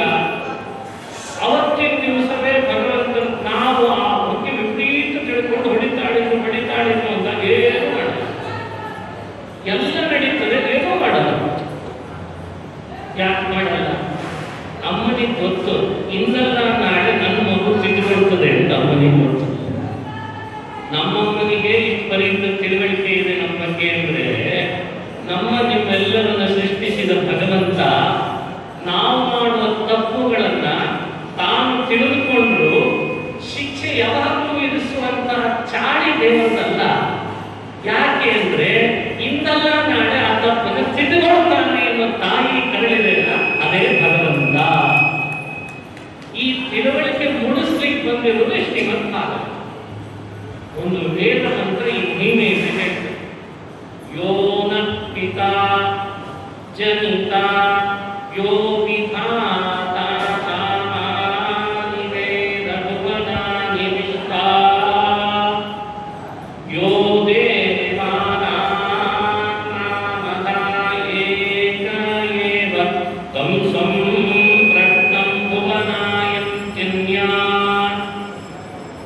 ಆ ವೇದಗಳೆಲ್ಲ ಈ ಭಗವಂತನ ತಂದೆಯ ಸ್ವರೂಪವನ್ನು, ತಾಯಿಯ ಸ್ವರೂಪವನ್ನು, ತಂದೆ ತಾಯಿಯರ ಹೃದಯದ ನಾಡಿ ಮಿಡಿತವನ್ನ ಎಲ್ಲ ಸ್ಪಷ್ಟವಾಗಿ ನಮ್ಮ ಕಣ್ಣು ಮುಂದೆ ಚಿತ್ರಣ ಕೊಡ್ತದೆ.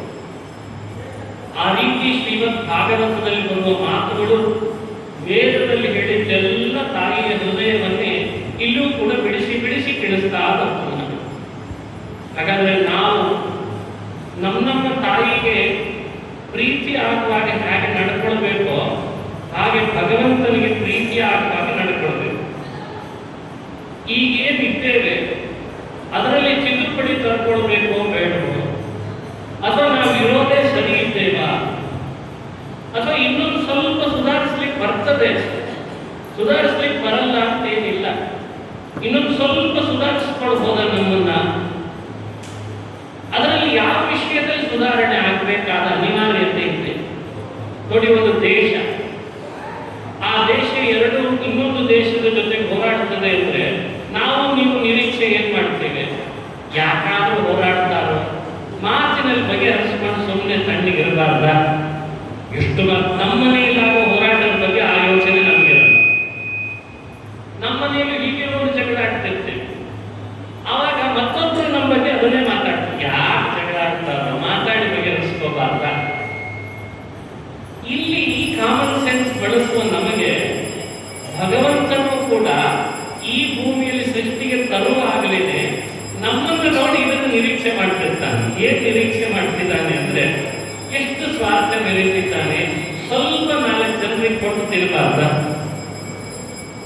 ಎಷ್ಟು ಸ್ವಾರ್ಥ ಮೆರೀತಿದ್ದಾನೆ, ಸಂಪಾದಿಸಿದ ಹಣವನ್ನ ತಾನಂತೂ ಏನ್ ಸತ್ತ ಮೇಲೆ ತಗೊಂಡು ಹೋಗೋದಿಲ್ಲ, 4 ಜನರಿಗೆ ಕೊಟ್ಟು ತಾನು ಚೆನ್ನಾಗಿರಬಾರ್ದ? ಎಷ್ಟೆಲ್ಲ ತಾನು ಬೆಳಗ್ಗೆಯಿಂದ ಬೆವರು ಸುರಿಸ್ತಾನೆ ದುಡಿತಾನೆ. ಸುರಿಸುವ ಬೆವರು ಒಂದೊಂದು ಹನಿಯೂ ಕೂಡ ಪುಣ್ಯಮಯವಾಗಿ ಮಾರ್ಪಾಡಾಗಲಿಕ್ಕೆ 4 ಜನರ ಏಳಿಗೆಯನ್ನು ಬಯಸಬಾರ್ದ? ಮತ್ತೆ ಅಸೂಯೆಯನ್ನು ಪಡ್ತಾನೆ ಇನ್ನೊಂದು. ಯಾಕೆ ಅಸೂಯೆ, ಯಾಕೆ ಈ ಸಿಟ್ಟು, ಯಾಕೆ ಈ ಸೆಳವು, ಯಾಕೆ ಇನ್ನೊಬ್ಬರು ಕಂಡ್ರೆ ನಿನಗೆ ಜಲಸಿ, ಇದನ್ನು ಎಂದು ಬಿಡ್ತೀಯ ನೀನು ಅಂತ ಕೇಳ್ತಾರೆ. ಇದೇ ಭಾಗವತ ಅಂದ್ರೆ ಏನು? ಕಾಮ, ಕ್ರೋಧ, ಲೋಭ ಈ ಹೆಸರುಗಳನ್ನು ಹೇಳಲಿಕ್ಕೆ ಶುರು ಮಾಡಿದ್ರೆ, ಈಗಿರುವ ನಮ್ಮ ಪರಿಸರದ ಭಾಷೆ ಬದಲಾದದ್ರಿಂದ ಏನೋ ಬೇರೆ ಹೇಳ್ತಿದ್ದಾರೆ ಅಂತ ಪುರಾಣ. ಏನೋ ಕಾಮ ಅಂದ್ರು, ಕ್ರೋಧ ಅಂದ್ರು, ಅವು ಏನು ನಮ್ಗೆ ತಲೆ ಹೋಗಲ್ಲ ಬಿಡಬೇಕು. ಅದು ಏನು ತಲೆ ಹೋಗದೆ ಅನ್ನೋದು ಭಾಗವತ ಹೇಳಲಿಲ್ಲ. ದೈವ ಬದುಕನ್ನ ಥರದ ಉದಾಹರಣೆಗಳನ್ನು ಕೊಡೋದ್ರ ಮೂಲಕ ಹೀಗಿದ್ರೆ ಅದು ಚೆನ್ನಾಗಿರ್ತದೆ ಅಂತ ನಮ್ಮ ಕಣ್ಣು ಮುಂದೆ ಚಿತ್ರಣ ಕೊಡುವ ಗ್ರಂಥವೇ ಶ್ರೀಮದ್ ಭಾಗವತ. ಈಗ ಸೃಷ್ಟಿ ಮಾಡುವಾಗ ದೇವರು ನಮ್ಮನ್ನು ಹ್ಯಾಗೆ ಸೃಷ್ಟಿ ಮಾಡಿದ, 2ನೇ ಸ್ಕಂದ ಹೇಳುವ ಮಾತುಗಳಲ್ಲಿ ಏನು ಹೇಳ್ತದೆ? ನಮ್ಮೆಲ್ಲರ ಹೃದಯವನ್ನು ಬೆಳ್ಳಗಿನ ಹಾಡೆ ಸೃಷ್ಟಿ ಮಾಡಿದಾಗ ಮಾಡಿದ. ಬೆಳ್ಳಗಿನ ಹಾಡೆ, ಹಾಲು ಬಣ್ಣದ ಹಾಡೆಯಂತೆ ನಮ್ಮನ್ನು ಭೂಮಿಗೆ ತಂದ ದೇವರು. ಸಣ್ಣ ಮಕ್ಕಳ ಕೈಯಲ್ಲಿ ಕೆಲವೊಮ್ಮೆ ಬೆಳ್ಳಗಿನ ಹಾಡೆ ಕೊಟ್ಟು ಬೇಡ ಬೇಡ ಬೇಡ ಬೇಡ ಅಂತ ಹೇಳಿ ಅಪ್ಪಿ ತಪ್ಪಿ ಅದರ ಕೈಗೆ ಏನಾದರೂ ಒಂದು ಪೆನ್ನೋ ಪೆನ್ಸಿಲೋ ಸಿಕ್ಬಿಟ್ರೆ ಅದು ಏನ್ ಮಾಡ್ತದೆ ಅಂದ್ರೆ ಆ ಇಡೀ ಹಾಳೆಯನ್ನ ತನಗೆ ಏನು ಬೇಕೋ ಏನು ಬೇಡವೋ ಅಂತೂ ಕೈ ಸಿಕ್ಕುತ್ತೆ ತನ ಕೀಚಿ ಕೀಚಿ ಕೀಚಿ ಬಿಡುತ್ತೆ.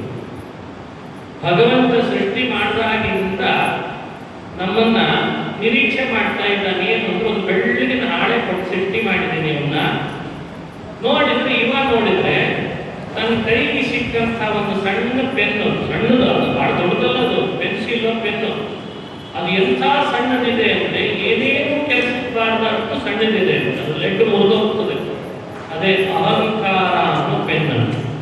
ಆ ಅಹಂಕಾರದ ಪೆನ್ನಿನಿಂದ ಬೆಳ್ಳಗಿರುವ ಅಂತಃಕರಣದ ಹಾಳೆಯನ್ನು ಗೀಚಿ ಗೀಚಿ ಗೀಚಿ ಇನ್ನೇನು ರಬ್ಬರಿಂದ ಅಳಗಿಸಿದ್ರು ಕೂಡ ಅದು ಬೆಳ್ಳಗಾಗದೆ ಇರುವಂತೆ ಮಾಡಿಬಿಟ್ಟಿದೆ. ಭಗವಂತ ಅಂತಾನೆ ನಿಮ್ಮ ಕೈ ಕೊಟ್ಟಂತ ಪೆನ್ಸಿಲ್ ಪೆನ್ನನ್ನ ಈ ಬರೀ ಹಾಳೆಯನ್ನು ಹಾಳು ಮಾಡಿ ಕೀಚಲಿಕ್ಕೆ ಅಂತ ಮಾಡಬೇಡಪ್ಪ, ಅದನ್ನು ಚೆನ್ನಾಗಿ ಇಟ್ಕೋ, ಪರಿಶುದ್ಧವಾಗಿ ಇಟ್ಕೋ. ಎಷ್ಟು ಬೆಳ್ಳಿಗಿರ್ತದೆ, ಎಷ್ಟು ಬೆಳ್ಳಿಗಿರ್ತದೆ ಅಷ್ಟಷ್ಟು ಆ ಸ್ಕ್ರೀನ್ನಲ್ಲಿ ನನ್ನನ್ನು ನೋಡ್ಲಿಕ್ಕೆ ಚೆನ್ನಾಗಿರ್ತದೆ ಅಂತ ನನಗಲ್ಲ. ಬೆಳ್ಳಿ ಪರದೆ ಅಂತ ಕೇಳ್ತೀವಿ. ಪರದೆ ಬೆಳ್ಳಿದು, ಬೆಳ್ಳಗಿದ್ರೆ ಅಷ್ಟೇ ಸ್ಕ್ರೀನ್ನಲ್ಲಿ ಚೆನ್ನಾಗಿ ದೇವರ ಚಿತ್ರಗಳನ್ನು ನೋಡಬಹುದು ನಾವು. ಎಷ್ಟೆಷ್ಟು ಅದರಲ್ಲಿ ಕಲ್ಮಶ ಸೇರ್ಕೋತದೆ ಅಷ್ಟಷ್ಟು ಚಿತ್ರಗಳೆಲ್ಲ ಮಸಕಾಗಲಿಕ್ಕೆ ಶುರುವಾಗ್ತದೆ. ಹಾಗೆ ನಮ್ಮ ಅಂತಃಕರಣ ಅದು ಪ್ರಫುಲ್ಲವಾಗಿರಬೇಕು.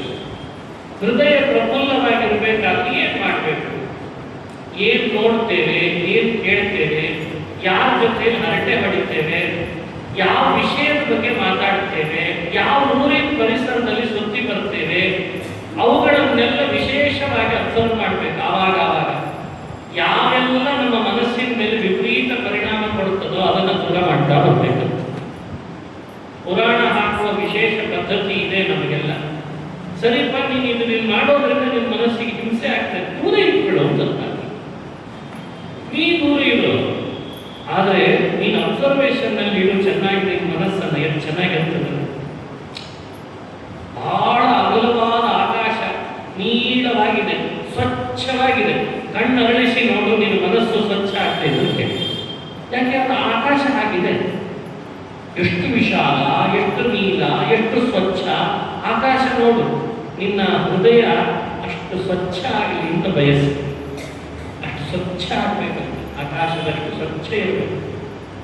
ಹರಿಯುವ ನೀರು, ಎಷ್ಟು ಜಲಚರ ಪ್ರಾಣಿಗಳು ಒಳಗಿದ್ದಾವೆ. ಒಂದ ಎರಡ ಮೀನಿದೆ, ತಿಮಿಂಗಿಲಿದೆ, ದೊಡ್ಡ ಮೀನಿದೆ, ಸಣ್ಣ ಮೀನಿದೆ, ಮೊಸಳೆ ಇದೆ. ಅವುಗಳೆಲ್ಲ ಅದರೊಳಗೆ ಆಶ್ರಯ ಪಡೆದಿದ್ದಾವೆ. ನೀರು ಮಾತ್ರ ಹರಿತಾ ಇತ್ತು, ಹರಿಯದೇ ಇಲ್ಲವೇ ಇಲ್ಲ. ಒಂದ್ಸಲಿ ನೀರನ್ನ ಹರಿತಾ ಇರುವ ಸ್ವಚ್ಛವಾದ ಮೀನು ಮೊಸಳೆಗಳಿಂದ ತುಂಬಿದ ಒಂದು ನದಿಯನ್ನು ಕಣ್ತುಂಬ ನೋಡು. ಮೊನ್ನೆ ನೇಪಾಳಕ್ಕೆ ಹೋಗಿದ್ರಲ್ಲ, ಎಂಥ ಸ್ವಚ್ಛ ನೀರು ಅದು. ಏನು ಅದ್ಭುತ ಆ ಗಂಡಕಿ ನದಿ, ಅಷ್ಟು ರುಚಿ ಎಷ್ಟು ಆ ನೀರಿಂದು. ಆ ಪ್ರಕೃತಿಯಲ್ಲಿ ಆ ನೀರನ್ನ ಹೇಗೆ ಇಟ್ಟಿದ್ದಾರಲ್ಲಿ ದೇವರು. ನಮ್ಮ ಮನಸ್ಸು ಕೂಡ ಬಂಡೆಗಳ ಮೇಲೆಲ್ಲ ನೀರು ಹರಿತಾ ಇರಲಿ. ಒಳಗಡೆ ಮೊಸಳೆ, ಮೀನು ಅವು ಇರಲಿ, ಆದ್ರೆ ಅದು ಮಾತ್ರ ನೀರು ಹರಿತಾ ಇರಲಿ ಅಂದ್ರೆ ಆ ರೀತಿ ಇರಲಿ ಅಂತ ಅರ್ಥ. ಹಿಂಗೆ ನೀರನ್ನು ನೋಡಿ, ಆಕಾಶವನ್ನು ನೋಡಿ, ಜಲಚರ ಪ್ರಾಣಿಗಳನ್ನು ನೋಡಿ, ಪಕ್ಷಿಗಳನ್ನ, ಪಶುಗಳನ್ನ ಹೇಗಿದ್ದಾವೆ ಅಂತ ಅವುಗಳನ್ನು ನೋಡಿ ನಮ್ಮ ಲೈಫನ್ನ, ನಮ್ಮ ಬದುಕನ್ನ ಹಸನಾಗಿ ಮಾಡಿಕೊಳ್ಳ್ರಿ ಅಂತ ಹೇಳ್ತಾರೆ ಪುರಾಣ. ಇಲ್ಲಿ ಹೇಳುವ ಕಥೆಗಳು ಮನುಷ್ಯನ ತಲೆ ಹಾರಿ ಹೋಗ್ಲಿಕ್ಕೆ ಹೇಳಿದ ಕಥೆಗಳಲ್ಲ. ಇಲ್ಲಿ ಹೇಳುವ ಕ್ಯಾರೆಕ್ಟರ್ಸ್ ಅರ್ಥಾತ್ ಇಲ್ಲಿರುವ ಪಾತ್ರ ಯಾರೋ ಒಬ್ಬೊಂದು ಏನೋ ಒಂದಿಷ್ಟು ಹೇಳಿ ಕಥೆಯನ್ನ ನಮ್ಮ ಟೈಮನ್ನ ವ್ಯರ್ಥ ಮಾಡಲಿಕ್ಕೆ ಹೇಳಿದ್ದಲ್ಲ. ಇದು ಯಾವುದು ಎಲ್ಲ ನಮಗೆ ಬೇಕಾದದ್ದನ್ನೇ ಹೇಳ್ತಾರೆ. ಒಬ್ಬ ಪರೀಕ್ಷಿತ್ ರಾಜನ ಕಥೆ. ಅವನು ಎಲ್ಲೋ ಇದ್ದ, ಅವನಿಗೆ ತಕ್ಷಕ ಸರ್ಪ ಕಚ್ಚಿತು, ಅವನು ಕಚ್ಚಿಸ್ಕೊಂಡು ಸತ್ತೋಗ್ಬಿಟ್ರ. ಮೊದಲು ಒಂದಿಷ್ಟು ಪುರಾಣ ಕೇಳ್ದ, ಆಮೇಲೆ ಅವನು ಸತ್ತೋದ. ಹಿಂಗೆ ಕಥೆ ಯಾವುದೋ ಕಥೆ ಎಲ್ಲೋ ಏನೋ ಹೇಳ್ತಿದ್ದಾನೆ ಅಂತ ಭಾವಿಸಬಾರ್ದು. ಎಲ್ಲ ನಮ್ಮದೇ ಕಥೆ ಹೇಳ್ಕೊಳ್ಬೇಕು. ಪರೀಕ್ಷಿತ್ ರಾಜ ಅಂದ್ರೆ ನಾವೇ ಪರೀಕ್ಷಿತ್ ರಾಜ, ನಮ್ಮೊಳಗೆ ಇದ್ದಾನೆ. ಅವನು ಪರಿಪರಿಯಾಗಿ ದೇವರನ್ನ ನೋಡಿದವ, ನಾವು ಪರಿಪರಿಯಾಗಿ ಸಂಸಾರದಲ್ಲಿ ದುಃಖವನ್ನು ನೋಡಿದವರು. ಹಾಗಾಗಿ ಅವನು ಪರೀಕ್ಷಿತ್ ರಾಜ, ನಾವು ಪರೀಕ್ಷಿತ್ ರಾಜ ಅಂತ. ಅವನಿಗೆ ಸರ್ಪದ ಶಾಪ, ಸರ್ಪ ಕಚ್ಚಿ ಸಾಯಲಿ ಅಂತ ಶಾಪ. ಇಲ್ಲೆಲ್ಲ ಶಾಪ ಅಂದ್ರೆ ಏನು? ಅಪರಾಧಕ್ಕೆ ನಾವು ಅನುಭವಿಸುವ ಶಿಕ್ಷೆಗಳಿಗೆ ಇನ್ನೊಂದು ಹೆಸರು ಶಾಪ ಅಂತ. ಅಂದ್ರೆ ಅಪರಾಧಿಯಾದವನು ಶಿಕ್ಷೆಯಿಂದ ತಪ್ಪಿಸ್ಕೊಳ್ಳಿಕ್ಕೆ ಅವಕಾಶ ಇಲ್ಲ. ಇದು ದೈವದ ಶಿಕ್ಷೆ. ಲೋಕದಲ್ಲಿ ಶಿಕ್ಷೆಯ ವ್ಯತ್ಯಾಸ ಆಗ್ತದೆ. ಇವತ್ತು ಅಪರಾಧಿಗಳೆಲ್ಲ ದೊಡ್ಡ ದೊಡ್ಡ ಅಧಿಕಾರಿಗಳಾಗ್ತಾರೆ. ಹಾಗಿದೆ ವ್ಯವಸ್ಥೆ. ನೋಡ್ತಿದ್ದೀರಿ ನೀವು ಕಣ್ಣು ಮುಂದೆ. ಎಷ್ಟು ದೊಡ್ಡ ದೊಡ್ಡ ಅಪರಾಧ ಮಾಡ್ತಾನೆ ಅಷ್ಟು ದೊಡ್ಡ ದೊಡ್ಡ ಪದವಿ ಸಿಗ್ತಾ ಇದೆ ಅನ್ನೋದೇ ಒಂದು ವಿಪರ್ಯಾಸ.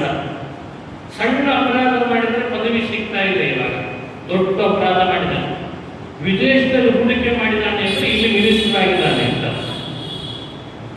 ಅಥವಾ ಇಲ್ಲಿ ಮಿನಿಸ್ಟರ್ ಆಗೋದಕ್ಕೆ ವಿದೇಶದಲ್ಲಿ ಹೂಡಿಕೆ ಅಂತ ಸುಮ್ಮನೆ ನನಗೆ ಆಸೆ ಕೇಳಿದೆ. ಇದೆಲ್ಲ ಲೋಕದಲ್ಲಿ ನೋಡ್ತೇವಲ್ಲ. ಅಪರಾಧ ಅನ್ನೋದು ಮನುಷ್ಯರಲ್ಲಿ ಲೋಕದ ನ್ಯಾಯಾಂಗ ವ್ಯವಸ್ಥಿತವಾಗಿ ಒಂದಿದೆ, ಶಾಸ್ತ್ರದ ವ್ಯವಸ್ಥೆಗೆ ಅನುಗುಣವಾಗಿ ಒಂದಿದೆ. ಅದರ ಬಗ್ಗೆ ತುಲನಾತ್ಮಕ ಸಮೀಕ್ಷೆ ಎಷ್ಟು ಮಟ್ಟಿಗೂ ಅದು ಆಮೇಲೆ ವಿಚಾರ ಮಾಡೋಣ. ಆದರೆ ಶಾಪ ಅನ್ನೋ ವ್ಯವಸ್ಥೆ ಯಾವತ್ತಿದ್ರೂ ನಾವು ಮಾಡೋ ಅಪರಾಧಕ್ಕಿರುವ ಶಿಕ್ಷೆ ಅಂತ. ಹಾಗಾದ್ರೆ ನಾವು ಅಪರಾಧ ಮಾಡಿಲ್ವೇ ಅನ್ನೋದನ್ನು ಪ್ರತ್ಯೇಕ ನಾವು ಯಾರು ಕೂಡ ಇನ್ನೊಬ್ರು ಮುಂದೆ ಹೇಳೋದು ಬೇಕಿಲ್ಲ. ಈಗ ಅಂತೂ ನಾವು ಅಪರಾಧಿಗಳಾಗಿದ್ದೇವೆ ಅಂತ ಅಲ್ಲಲ್ಲೇ ನಮ್ಗೆ ಗೊತ್ತಾಗ್ತಾ ಇದೆ. ಅವನು ಒಂದೇ ಅಪರಾಧ ಮಾಡಿದ, ನಾವು ನೂರಾರು ಅಪರಾಧ ಮಾಡ್ತೀವಿ. ಅದಕ್ಕೆ ಪರೀಕ್ಷಿತ್ ರಾಜ ಅಂತ ಹೇಳ್ತೀವಿ ಪುರಾಣ. ತಪಸ್ಸು ಮಾಡ್ತಿದ್ದ ಶಮೀಕ ಋಷಿಗಳಿಗೆ ನೀರು ಕೊಡ್ಲಿಲ್ಲ ಅನ್ನೋ ಒಂದೇ ಕಾರಣಕ್ಕೆ ಬಿಲ್ಲಿನ ತುದಿಯಿಂದ ಸತ್ ಹಾವನ್ನು ತೆಗೆದು ಅವನು ಕೊರಳಿಗೆ ಹಾಕಿದ ಅಂತ ಪುರಾಣದ ಕಥೆ. ಅವನು ಬೇಟೆ ಆಡ್ಲಿಕ್ಕೆ ಬಂದವನು ನೀರಡಿಕೆ ಆಗಿತ್ತು. ಪರೀಕ್ಷಿತ್ ರಾಜ ನೀರು ಕೊಡ್ಲಿ ಅಂತ ಕೇಳಿದ, ಕೊಡ್ಲಿಲ್ಲ. ಧ್ಯಾನಾಸಕ್ತರ ಶಮೀಕರು ಧ್ಯಾನದಲ್ಲಿದ್ದು ಸಮಾಧಿಯ ಸ್ಥಿತಿಯಲ್ಲಿದ್ದು, ನೀರು ನನಗೆ ಕೊಡಲ್ವೇನೋ ನೀನು, ನಾನು ರಾಜ, ಎಷ್ಟು ದೊಡ್ಡ ಅಧಿಪತಿ, ಹಸ್ತಿನಾವತಿಯಲ್ಲಿ ಕುರುವಂಶದ ರಾಜ ನಾನು, ನೀರು ಕೊಡ್ತಿಲ್ಲಲ್ಲ ಈತ ಅಂತ ಸತ್ಪಾದನ ಕೊರಳಿಗೆ ಹಾಕಿದ. ಇದು ಅಪರಾಧ. ಈ ಅಪರಾಧದ ಪರಿಚಯ ಭಾಗವತ ಮಾಡಿಸುವಾಗ ನಮಗೆಲ್ಲ ಸಂದೇಶ ಕೊಡ್ತದೆ. ಅವನಿಗೆ ಬಂದದ್ದು ನಾನು ರಾಜ, ನಾನು ಕುರುವಂಶದ ಅಧಿಪತಿ, ನಾನು ಎಷ್ಟು ದೊಡ್ಡ ರಾಜ ಅಂತ ಈ ಭಾವನೆ ಅವನಿಗೆ ಬಂತು. ಆ ಪ್ರಜ್ಞೆ ಇದೆ, ನಾನು ರಾಜ, ನನ್ನಂತೆ ಎಷ್ಟು ಜನ ಇಲ್ಲ ಅನ್ನೋ ಪ್ರಜ್ಞೆಗೂ, ನಾನೇ ರಾಜ, ನನ್ನಂಥವ್ರು ಯಾರಿದ್ದಾರೆ ಈ ಪ್ರಜ್ಞೆಗೂ ವ್ಯತ್ಯಾಸ ಇದೆ ಅಲ್ಲ. ಮನುಷ್ಯರಲ್ಲಿ ಬರಬಾರದ ವಿಚಿತ್ರ ಅಂದ್ರೆ ಅಹಂಕಾರ. ಒಂದು ಸಣ್ಣ ಸ್ಥಾನದಲ್ಲಿ ತಾನಿರ್ತಾನೆ, ಅದನ್ನ ದೊಡ್ಡ ಸ್ಥಾನವಾಗಿ ಭ್ರಮಿಸ್ತಾನೆ. ಬಹಳ ದೊಡ್ಡ ಸ್ಥಾನದಲ್ಲಿ ಇರ್ತಾನೆ, ಅದಕ್ಕೆ ತಕ್ಕಂತೆ ಜವಾಬ್ದಾರಿ ನಿಭಾಯಿಸಿದ್ರೆ ಅದನ್ನು ಸಣ್ಣದನ್ನಾಗಿ ಬಿಂಬಿಸ್ಕೊಳ್ತಾನೆ. ಎರಡೂ ತಪ್ಪು. ಇವತ್ತು ನಮ್ಮಲ್ಲಿ ಏನಿದೆ, ನಮ್ಮಲ್ಲಿ ಅರ್ಹತೆ ಬಹಳ ಇದೆ.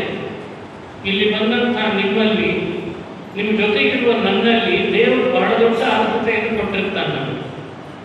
ನಾವು ಆ ಅರ್ಹತೆಗೆ ಅನುಗುಣವಾಗಿ ನಮ್ಮನ್ನ ನಾವು ಸಮಾಜದಲ್ಲಿ, ಕುಟುಂಬದಲ್ಲಿ ತೊಡಗಿಸ್ಕೊಳ್ಳೋದಿಲ್ಲ. ದೊಡ್ಡ ಅರ್ಹತೆ ಇದೆ, ಆದರೆ ತೊಡಗಿಸ್ಕೊಳ್ಳದೆ ಇರೋದು ಅಪರಾಧ ಹೌದೋ ಅಲ್ವೋ? ಅರ್ಹತೆ ಎಷ್ಟಿದೆಯೋ ಅದಕ್ಕಿಂತ ಓವರ್ ಆಗಿ ತೊಡಗಿಸ್ಕೋತೇವಲ್ಲ, ಅದು ಅಪರಾಧ ಹೌದೋ ಅಲ್ವೋ? ಇದ್ರೂ ತೊಡಗಿಸ್ಕೊಳ್ಳದೆ ಇರೋದು, ಇದ್ದಕ್ಕಿಂತ ಜಾಸ್ತಿ ತೊಡಗಿಸ್ಕೊಳ್ತೇನೆ ಅನ್ನೋದು, ಈ ಅಪರಾಧ ಮನುಷ್ಯರಲ್ಲೆಲ್ಲ ಇವತ್ತು ನಡೀತಾ ಇರ್ತದೆ. ಅದಕ್ಕೆ ಕಾರಣ ಬೇರೆ ಬೇರೆ. ಅದಕ್ಕೊಬ್ಬ ಪ್ರೇರಣೆ ಕೊಡೋರು ಇಲ್ಲ, ಅದಕ್ಕೆ ಇನ್ನೊಬ್ಬರ ಸಹಾಯಕ್ಕೆ ಯಾರು ಬರೋರಿಲ್ಲ, ಅದಕ್ಕೆ ತಕ್ಕಂತೆ ವಿವರಣೆ ಕೊಟ್ಟು ತಿಳುವಳಿಕೆ ಕೊಡೋರಿಲ್ಲ, ಅದು ಬೇರೆ ಕಾರಣ.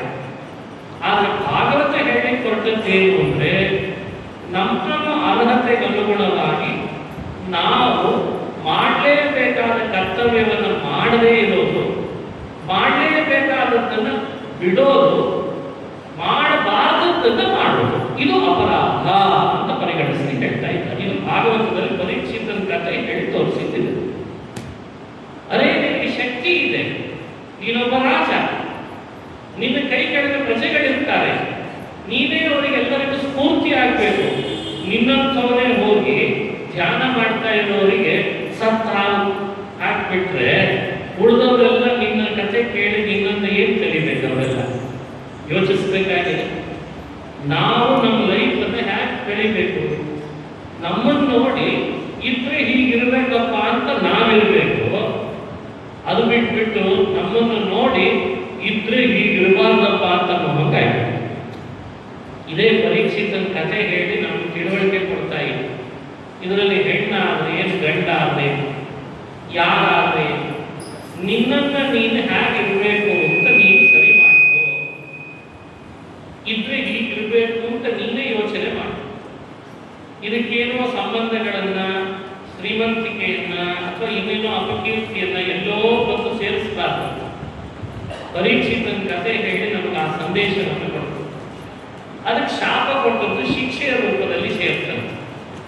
ಶಿಕ್ಷೆಯ ರೂಪದಲ್ಲಿ ಪರೀಕ್ಷಿತ ರಾಜ ಏನ್ ಮಾಡಿದ? ಬುದ್ಧಿವಂತಿಕೆಯನ್ನು ಮೆರೆದ. ಏನು ಬುದ್ಧಿವಂತಿಕೆ? ಅಪರಾಧ ಒಂದು ಮಾಡಿ ಅದನ್ನು ಮುಚ್ಚೆ ಹಾಕಲಿಕ್ಕೆ ಒಂದು ಹೊಸ ಅಪರಾಧ, ಆ ಹೊಸ ಅಪರಾಧವನ್ನು ಮುಚ್ಚೆ ಹಾಕಲಿಕ್ಕೆ ಮತ್ತೊಂದು ಸುಳ್ಳು ಹೇಳಿರ್ತಾನೆ, ಆ ಸುಳ್ಳನ್ನು ಮುಚ್ಚೆ ಹಾಕಲಿಕ್ಕೆ ಮತ್ತೊಂದು ಅಪರಾಧ ಮಾಡಿರ್ತಾನೆ. ಈ ಅಪರಾಧಗಳದ್ದು ಒಂದು ಪರಂಪರೆ ಬೆಳೆಸಿಕೊಳ್ತಾರೆ ಲೋಕದಲ್ಲಿ. ಆ ಥರದವರು ಹೆಚ್ಚು. ಪರೀಕ್ಷಿತ ಎಂಥ ದಂಡನಾಯಕ ಅಂದ್ರೆ ಒಂದೇ ಅಪರಾಧ ಅವನು ಮಾಡಿದ್ದೀನಿ ಅಂತ ಅವನಿಗೆ ಮನವರಿಕೆಯಾಗಿ ಶಾಪ ಬಂದ ಕೂಡಲೇ ತಕ್ಷಣಕ್ಕೆ ತನ್ನನ್ನು ಎಚ್ಚೆತ್ಕೊಂಡ್ಬಿಟ್ಟ. ಇನ್ನು ನನ್ನಿಂದ ಮತ್ತೊಂದು ಹೊಸ ಅಪರಾಧಕ್ಕೆ ನಾನು ಅಣಿಯಾಗಬಾರದು. ಇದು ಪರೀಕ್ಷಿತನಿಂದ ಕಲಿಬೇಕಾದ ಪಾಠ. ನಾವು ಅಪರಾಧನೇ ಮಾಡಬಾರ್ದು ಅಂತ ವ್ಯವಸ್ಥೆ, ಕಾನ್ಸೆಪ್ಟ್ ಅನ್ನ ನಮಗೆ ಹೀಗೆ ಹೇಳ್ಕೊಡ್ತದೆ. ಯಾವುದೋ ಒಂದು ಅಪರಾಧ ನಡೀತದೆ, ನಡೆದ ಅಪರಾಧ ಅಂತ ಗೊತ್ತಾಗ್ತದೆ. ಗೊತ್ತಾದ ಮೇಲೆ ನಿನ್ನನ್ನು ನೀನು ಎಚ್ಚೆತ್ಕೊಂಡು ಪಶ್ಚಾತ್ತಾಪ ಅಂತ ಇನ್ನೊಂದು ಹೆಸರಿನಿಂದ ಹೇಳ್ತಾರೆ, ಎಚ್ಚೆತ್ಕೊಳ್ಳೋದಕ್ಕೂ ಅದೇ ಅಭಿಪ್ರಾಯ. ಮತ್ತೆ ಅಪರಾಧ ನಮ್ಮನ್ನು ನಡೆಯದೇ ಇರೋ ಹಾಗೆ ನೋಡ್ಕೊಳ್ಳೋದಿದೆ ಅಲ್ಲ, ಅದನ್ನು ಭಗವಂತ ತಾಯಿಯಾಗಿ ಮಕ್ಕಳ ಬಗ್ಗೆ ಈ ನಿರೀಕ್ಷೆಯನ್ನು ಇಟ್ಕೊಂಡಿದ್ದಾನೆ ಅಂತ ಪುರಾಣ. ಎಂಥ ಅದ್ಭುತವಾದ ಸಂದೇಶ ಇದೆ. ಅವ ಎಚ್ಚೆತ್ತುಕೊಂಡದ್ದು ಹೇಗೆ ಎಚ್ಚೆತ್ತುಕೊಂಡ ಅಂದ್ರೆ, ಈ ಅಪರಾಧ ಯಾವುದರಿಂದ ನಡೀತು? ಇದು ನನ್ನಿಂದ ನಡೀತ ಅಪರಾಧ ಯಾವುದರಿಂದ ನಡೀತು? ನನಗಿರುವ ಪದವಿ, ಶ್ರೀಮಂತಿಕೆ, ಅಧಿಕಾರ, ಇದರ ಮೇಲೆ ನಾನು ಮಾಡಿದ ಅಹಂಕಾರವೇ ನನ್ನನ್ನು ಅಪರಾಧದ ದಾರಿಯಲ್ಲಿ ಮುಟ್ಟಿತು. ಮುಂದೆ ಮತ್ತೆ ಅಪರಾಧ ಆಗಬೇಕಾದ್ರೆ ನಾನೇನು ಮಾಡಬೇಕು? ಈ ಅಪರಾಧ ನಡೀಲಿಕ್ಕೆ ಅಂತ ಕಾರಣವಾದ ವಸ್ತುಗಳೇನಿವೆ ಅದನ್ನೇ ದೂರ ಮಾಡಬೇಕು ಅಂತ ಮಾಡಿದ್ರು. ಪರೀಕ್ಷಿತ ಬುದ್ಧಿವಂತಿಕೆಯನ್ನು ಎಲ್ಲರೂ ಮೆಚ್ಚಿಕೊಳ್ಬೇಕು. ಅದಕ್ಕೆ ಜಗಮೇಜಯನ್ನು ಕರೆದ, ಅಪ್ಪ, ನಾನು ಈ ರೀತಿ ಅಧಿಕಾರದಲ್ಲಿ ಇದ್ದದ್ದಕ್ಕೆ ಇದರ ಮದದಿಂದ ನಾನು ವರ್ತಿಸಿ ಅಪರಾಧಿಯಾಗಿದೆ. ಇನ್ನು ಮೇಲೆ ಇದು ನನಗೆ ಬೇಡ. ಇದು ಇದ್ರೆ ಇನ್ನೊಂದು ಹೊಸ ಅಪರಾಧಕ್ಕೆ ಮತ್ತೆ ನನಗೆ ಕಾರಣ ಆಗ್ಬೋದು. ಇದನ್ನು ನಿನಗೆ ಕೊಟ್ಬಿಡ್ತೇನೆ ಅಂತ ಜನಮೇಜಯನಿಗೆ ರಾಜ್ಯವನ್ನು ಕೊಟ್ಟ. ತನ್ನ ಅಪರಾಧಕ್ಕೆ ತಾನೂ ಒಬ್ಬ ಶಿಕ್ಷೆಯನ್ನು ಅನುಭವಿಸಬೇಕು ಅಂತ ದಂಡನಾಯಕನಾಗಿ ಮುಂದಿನ ಸಮಾಜದ ಸ್ವಾಸ್ಥ್ಯವನ್ನು ಕಾಪಾಡಲಿಕ್ಕೋಸ್ಕರ ಇವತ್ತು ಆಗಲ್ಲ, ಅಪರಾಧ ಮಾಡಿ ಮಾಡಿ ಪದವಿಯಲ್ಲಿ ಮುಂದುವರಿಯುವ ಸ್ವಭಾವದವರನ್ನು ನೋಡ್ತೇವೆ. ಏನೋ ಒಂದು ಅಪರಾಧ ಮಾಡಿರ್ತಾರೆ, ಜನ ಎಲ್ಲ ಹೇಳ್ತಿರ್ತಾರೆ, ನೀನು ಅಪರಾಧ ಮಾಡಿದ್ದಿ, ನೀನು ಈ ಪದವಿಯಲ್ಲಿ ಮುಂದುವರಿಲಿಕ್ಕೆ ಅರ್ಹತೆ ಕಳ್ಕೊಂಡಿದ್ದಿ, ಬೇಡ ಅಂತ ಜನ ಎಲ್ಲ ಹೇಳ್ತಾರೆ. ಇವನಿಗೆ ಆ ಅಪರಾಧತೆ ದುರುಪಯೋಗ ಮಾಡಿಕೊಂಡು ಯಾರೆಲ್ಲ ಮಾತಾಡ್ತಾರೋ ಅವ್ರ ಬಾಯಿ ಮುಚ್ಚಿಸ್ತೇನೆ ಹೊರತು ನಾನು ಈ ಪದವಿಯಿಂದ ಕೆಳಗಿಳಿಲಾರೆ. ಯಾವುದು ಸರಿಯಾದ ದಾರಿ ಹೇಳ್ತೀನಿ. ಮಾಡಿದ ಅಪರಾಧ ಮನವರಿಕೆ ಆದ್ಕೊಂಡೇನೆ ಮತ್ತೊಂದು ಹೊಸ ಅಪರಾಧ ನಡೆಯದಂತೆ ಎಚ್ಚರ ವಹಿಸಿದ ಪರೀಕ್ಷಿತ ರಾಜ ನಮಗೆ ಮಾರ್ಗದರ್ಶಕನು.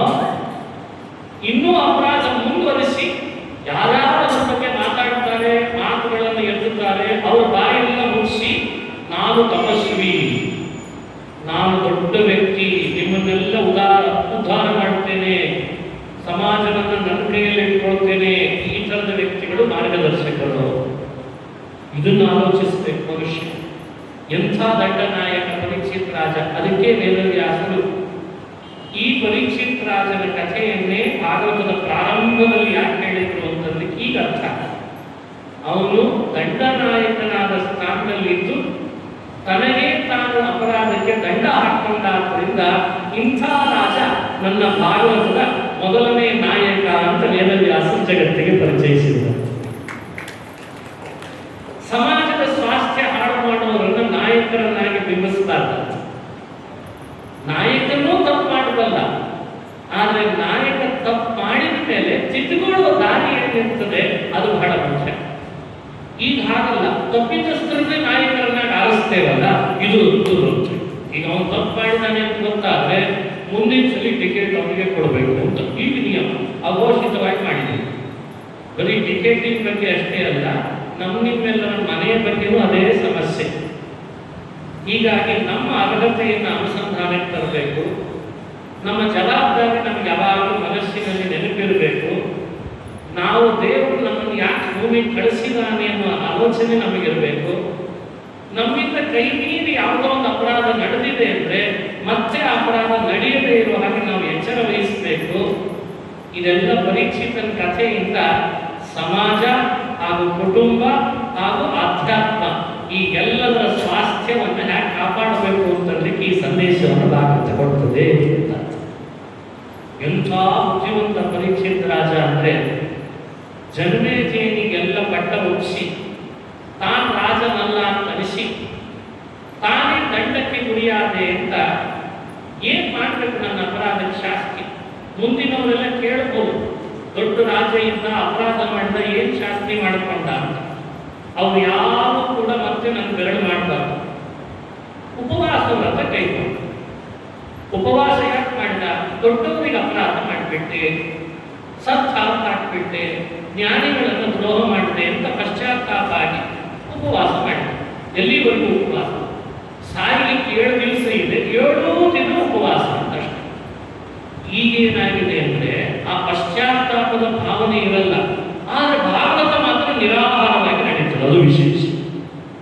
ಈಗ ಉಪವಾಸ ಮಾಡಿಯೂ ಮನಸ್ಸು ಪಶ್ಚಾತ್ತಾಪಕ್ಕೊಳಗಾಗಲಿಲ್ಲ ಅಂದ್ರೆ ಉಪವಾಸದಿಂದ ಏನ್ ಲಾಭ? ಪಶ್ಚಾತ್ತಾಪ ಭಾವ ಚೆನ್ನಾಗಿ ಬಂದಿದೆ ಅಂದ್ರೆ ಉಪವಾಸದಿಂದ ಏನ್ ಲಾಭ? ಹಾಗಾದ್ರೆ ಭಾಗವತಾದಿ ಪುರಾಣಗಳು ನಿರಾಹಾರವಾಗಿ ಕೇಳಬೇಕು, ಉಪವಾಸದಿಂದ ಹೇಳಬೇಕು ಇತ್ಯಾದಿ ನಿಯಮಗಳೆಲ್ಲ ಮನುಷ್ಯನ ಮನಸ್ಸಿನ ಪಶ್ಚಾತ್ತಾಪತೆಗೆ ಸಂಬಂಧಪಟ್ಟದ್ದು ಅನ್ನೋದನ್ನು ಸ್ಪಷ್ಟವಾಗಿ ಪುರಾಣ ಹೇಳ್ತಾರೆ. ನಾವು ಬಹಳ ಉಪವಾಸ ಮಾಡಿ ಪುರಾಣಗಳನ್ನು ಹೇಳುವ ಕೇಳುವ ಕೆಲಸದಲ್ಲಿ ತೊಡಗಿದ್ವಿ ಅಂತ ಇಟ್ಕೊಂಡು ನಮಗಾಗ ನಿದ್ರೆ ಜಾಸ್ತಿ ಬರ್ಲಿಕ್ಕೆ ಪ್ರಾರಂಭ. ಯಾಕೆ? ಕಾರಣ ಉಪವಾಸ ಮಾಡಿದ್ರು, ಅದರ ಮೇಲೆ ಬೇರೆಯವರದೆಲ್ಲ ಅನುಕಂಪ ನನ್ನ ಮೇಲೆ. ಉಪವಾಸ ಮಾಡಿದ್ದಾನೆ, ಉಪವಾಸ ಮಾಡಿದ್ದಾನೆ, ಆ ಅನುಕಂಪ, ಈ ಅನುಕಂಪದ ಅಲೆಗಳನ್ನು ನಾವು ಚೆನ್ನಾಗಿ ಪಡೆದು ಸಶಕ್ತರಾಗಿದ್ದು ಅಶಕ್ತರಂತೆ ನಟಿಸಿ ಅರಳಿದ ಕಣ್ಣುಗಳನ್ನು ಕಣ್ಣು ಸಣ್ಣದು ಮಾಡಿ ಎಲ್ಲರ ಅನುಕಂಪವನ್ನು ನನ್ನ ಮೇಲೆ ನಾವು ಬಿಡಿಸಿ. ಪುರಾಣ ಹೇಳ್ತಿದೆ ಮೊದಲು ನಾಟಕ ಬಿಡುವಂತೆ ನನ್ನನ್ನು ಹೇಳುವ ನಿನ್ನ ಜೊತೆಯಲ್ಲಿ ನಾನು ಮಾತನಾಡೋದು. ಪುರಾಣ ಹೇಳೋದೇನು? ಭಾಗವತ ನೀನು ಹೇಗಿದ್ದೀಯೋ ಜಗತ್ತಿನಲ್ಲಿ ದೇವರಲ್ಲಿ ಹಾಗೇ ನಿನ್ನನ್ನು ಬಿಂಬಿಸ್ಕೋ, ಅದೇ ಭಾಗವತದ ಧರ್ಮ ಅಂತ ಹೇಳ್ತಾರೆ. ನೀನು ಹೇಗಿದ್ದೀಯೋ ಮನಸ್ಸಿನಲ್ಲೊಂದು ಬೇರೆ, ಮಾತಿನಲ್ಲೊಂದು ಬೇರೆ, ಕೃತಿಯಲ್ಲಿ ಒಂದು ಬೇರೆ. ಈ ರೀತಿ ಭಾವನೆ ಇದ್ರೆ 100 ಸಲ ಭಾಗವತ ಹೇಳಿದ್ರು ಅಷ್ಟೇ, 100 ಸಲ ಭಾಗವತ ಕೇಳಿದ್ರು ಅಷ್ಟೇ. ಇಲ್ಲಿ ಹೇಗಿದ್ಯೋ ಹಾಗೆ ಬಿಂಬಿಸ್. ಪರೀಕ್ಷಿತ್ ರಾಜ ಯಾಕೆ ಉದಾಹರಣೆ ಆಗ್ತಾನೆ ಅಂದ್ರೆ ಅವ ಒಳಗೊಂದಿತ್ತು ಹೊರಗೊಂದಿರ್ಲಿಲ್ಲ ಅಂತ ಎಲ್ಲರ ಸಮಕ್ಷಮದೊಳಗೆ ಘೋಷಣೆ ಮಾಡಿದ, ನನ್ನಿಂದ ಅಪರಾಧ ಆಗಿದೆ, ನಾನು ಶಮೀಕರಂಥ ಋಷಿಗಳ ಕೊರಳಿಗೆ ಸಂತಾಹ ಹಾಕಿದ್ದರಿಂದ ನನ್ನಿಂದ ಅಪರಾಧ ಆಗಿದೆ, ದಂಡನಾಯಕನಾಗಿ ಮುಂದುವರಿಯುವ ಅರ್ಹತೆ ನನಗಿನ್ನೂ ಉಳಿಲಿಲ್ಲ, ಆದ ಕಾರಣ ನನ್ನ ಮಗನಿಗೆ ಪಟ್ಟಗಟ್ಟಿದ್ದೇನೆ, ನನ್ನ ಅಪರಾಧ ಶಮನ ಆಗಲಿ ಅನ್ನೋ ಕಾರಣಕ್ಕೆ ನಾನು ಆಮರಣ ಅಂತ ಉಪವಾಸವನ್ನು ಕೈಗೊಂಡಿದ್ದೇನೆ ಅಂತ ಇಡೀ ಭರತ ಖಂಡಕ್ಕೆ ಎಲ್ಲರಿಗೂ ವಿಷಯ ಮುಗಿಸಿದ್ದಂತ. ಇದು ಒಬ್ಬ ದಂಡನಾಯಕ ಸ್ಥಾನದಲ್ಲಿದ್ದು ಅಪರಾಧಿ ಪ್ರಜ್ಞೆ ಜಾಗೃತ ಆದಾಗ ಶಿಕ್ಷೆ ಹಾಗೆ ಅನುಭವಿಸಬೇಕು ಅಂತ ಹೇಳಲಿಕ್ಕೆ ಪುರಾಣ ನಮಗೆ ಕಣ್ಣು ಮುಂದೆ ಸಾಕ್ಷಿಯಾಗಿದೆ. ಅವ್ರು ಮುಚ್ಚು ಮರೆಯಿಲ್ಲ. ಕೆಲವರಿಗೆ ತಮ್ಮದೇ ಅಪರಾಧವನ್ನು ತಾವು ಅನುಭವಿಸ್ಲಿಕ್ಕೂ ಮುಚ್ಚು ಬರೆಯುತ್ತೆ. ಏನೋ ಮುಚ್ಚು ಬರೆ, ನಾನು ತಪ್ಪಿತಸ್ಥ ಯಾವ ಅಪರಾಧ, ನನ್ನನ್ನು ಯಾವಾಗಲೂ ಬಹಳ ದೊಡ್ಡ ತಪಸ್ವಿ ಅಂತ ಎಲ್ಲರೂ ಗುರುತಿಸ್ಕೊಳ್ಬೇಕು ಅಂತ ಆಸೆ. ಅದಾಗಲ್ಲ. ಒಂದು ದಿವಸ ಚೆನ್ನಾಗಿ ಕಾಣಿಸ್ತದೆ, ಎರಡನೇ ದಿವಸಕ್ಕೆ ಬಿದ್ದೋಗ್ಬಿಡ್ತದೆ. ಅದು ಪುರಾಣಗಳನ್ನು ಶ್ರವಣ, ಪುರಾಣಗಳನ್ನು ಮನನ ಮಾಡುವ ಸಜ್ಜನರು ಈ ವಿಷಯದೊಳಗೆ ಬಹಳ ಎಚ್ಚರ ವಹಿಸಬೇಕು ಅನ್ನಲಿಕ್ಕೆ ಪರೀಕ್ಷಿತ್ ರಾಜ ನಮಗೆ ನಿದರ್ಶನ ಅಂತ ಹೇಳ್ತಾರೆ. ಅವ ಎಲ್ಲರ ಮುಂದೆ ಇದ್ದ, ಉಪವಾಸ ವ್ರತ ಕೈಗೊಂಡ. ಯಾರು ಒತ್ತಾಯ ಮಾಡ್ಲಿಕ್ಕೆ ಅವಕಾಶ ಇಲ್ಲ. ಯಾಕೆ ಉಪವಾಸ ಇದ್ದೀರಿ, ಒಂಚೂರು ತಗೊಳ್ರಲ್ಲ ಅಂತ ಯಾರು ಅವಕಾಶವಿಲ್ಲ. ನೀವು ಜನಗಳ ಮುಂದೆ ತಗೊಳ್ಳೋದು ಇದ್ರೂ ಪರವಾಗಿಲ್ಲ, ನಾವು ಬೇರೆ ರೀತಿ ಕೊಟ್ಬಿಡ್ತೀವಿ ನಿಮ್ಗೆ, ಅದಕ್ಕೂ ಅವಕಾಶ ಇಲ್ಲ. ನಾವು ಮತ್ತೆ ಎಲ್ಲೋ ಗಂಗಾ ನದಿಗೆ ಬಂದ್ಬಿಟ್ಟು, ಗಂಗಾ ನದಿಗೆ ಬಂದು ನಿಮ್ಮ ಅನುಕಂಪ ನನ್ನ ಮೇಲೆ ಬೇಡ, ನಾನು ಮುಚ್ಚೋ ಮರೆ ಮಾಡೋದು ಬೇಡ, ನಾನು ಇಷ್ಟಿದ್ದೇನಪ್ಪ, ನಾನು ಹೀಗಿದ್ದೇನೆ, ಉಪವಾಸ ಇರ್ತೀನಿ, ನನ್ನ ತಪ್ಪಿಗೆ ನಾನು ಶಿಕ್ಷೆ ಹಾಕೊಳ್ತೇನೆ. ಇದೇ ಈ ಒಂದು ಭಾವ ಬರಬೇಕು. ಯಾವಾಗ ಭಾವ ಬರ್ತದೋ ಎಲ್ಲ ಸಮಸ್ಯೆಗೆ ಸಾಲ್ವ್ ಆಯಿತು ಅಂತ ಅರ್ಥ. ಎಲ್ಲ ಸಮಸ್ಯೆ ಇದ್ರ ಮೇಲೆ ಸಾಲ್ವ್ ಆಯಿತು. ಮನೆ ಸಮಸ್ಯೆ, ಮಡದಿ ಸಮಸ್ಯೆ, ಗಂಡನ ಸಮಸ್ಯೆ, ಮಕ್ಕಳ ಸಮಸ್ಯೆ. ಯಾಕೆಂದ್ರೆ ಒಳಗೊಂದು ಹೊರಗೊಂದು ಇಲ್ಲಲ್ಲ, ಅದೇ ದೊಡ್ಡ ಧರ್ಮ ಅಂತ. ಇದನ್ನೇ ಬೇರೆ ಬೇರೆ ಹೊಸ ಅರ್ಥದಲ್ಲಿ ಬೇರೆ ಬೇರೆಯವರೆಲ್ಲ ಕಲಿಸಿದ್ರು ನಮಗೆಲ್ಲ. ಪ್ರಾಮಾಣಿಕತೆ ಅಂದ್ರು, ಸತ್ಯನಿಷ್ಠೆ ಅಂತಂದ್ರು, ಇದನ್ನು ಧರ್ಮ ಅಂದ್ರು, ನ್ಯಾಯ ಅಂದ್ರು, ಇದೇ ದೇವರು ಒಲಿತಾನೆ ಅಂತಂದ್ರು. ಇದಕ್ಕೆ ಬೇರೆ ಬೇರೆ ಹೆಸರು ಕೊಟ್ಟರು.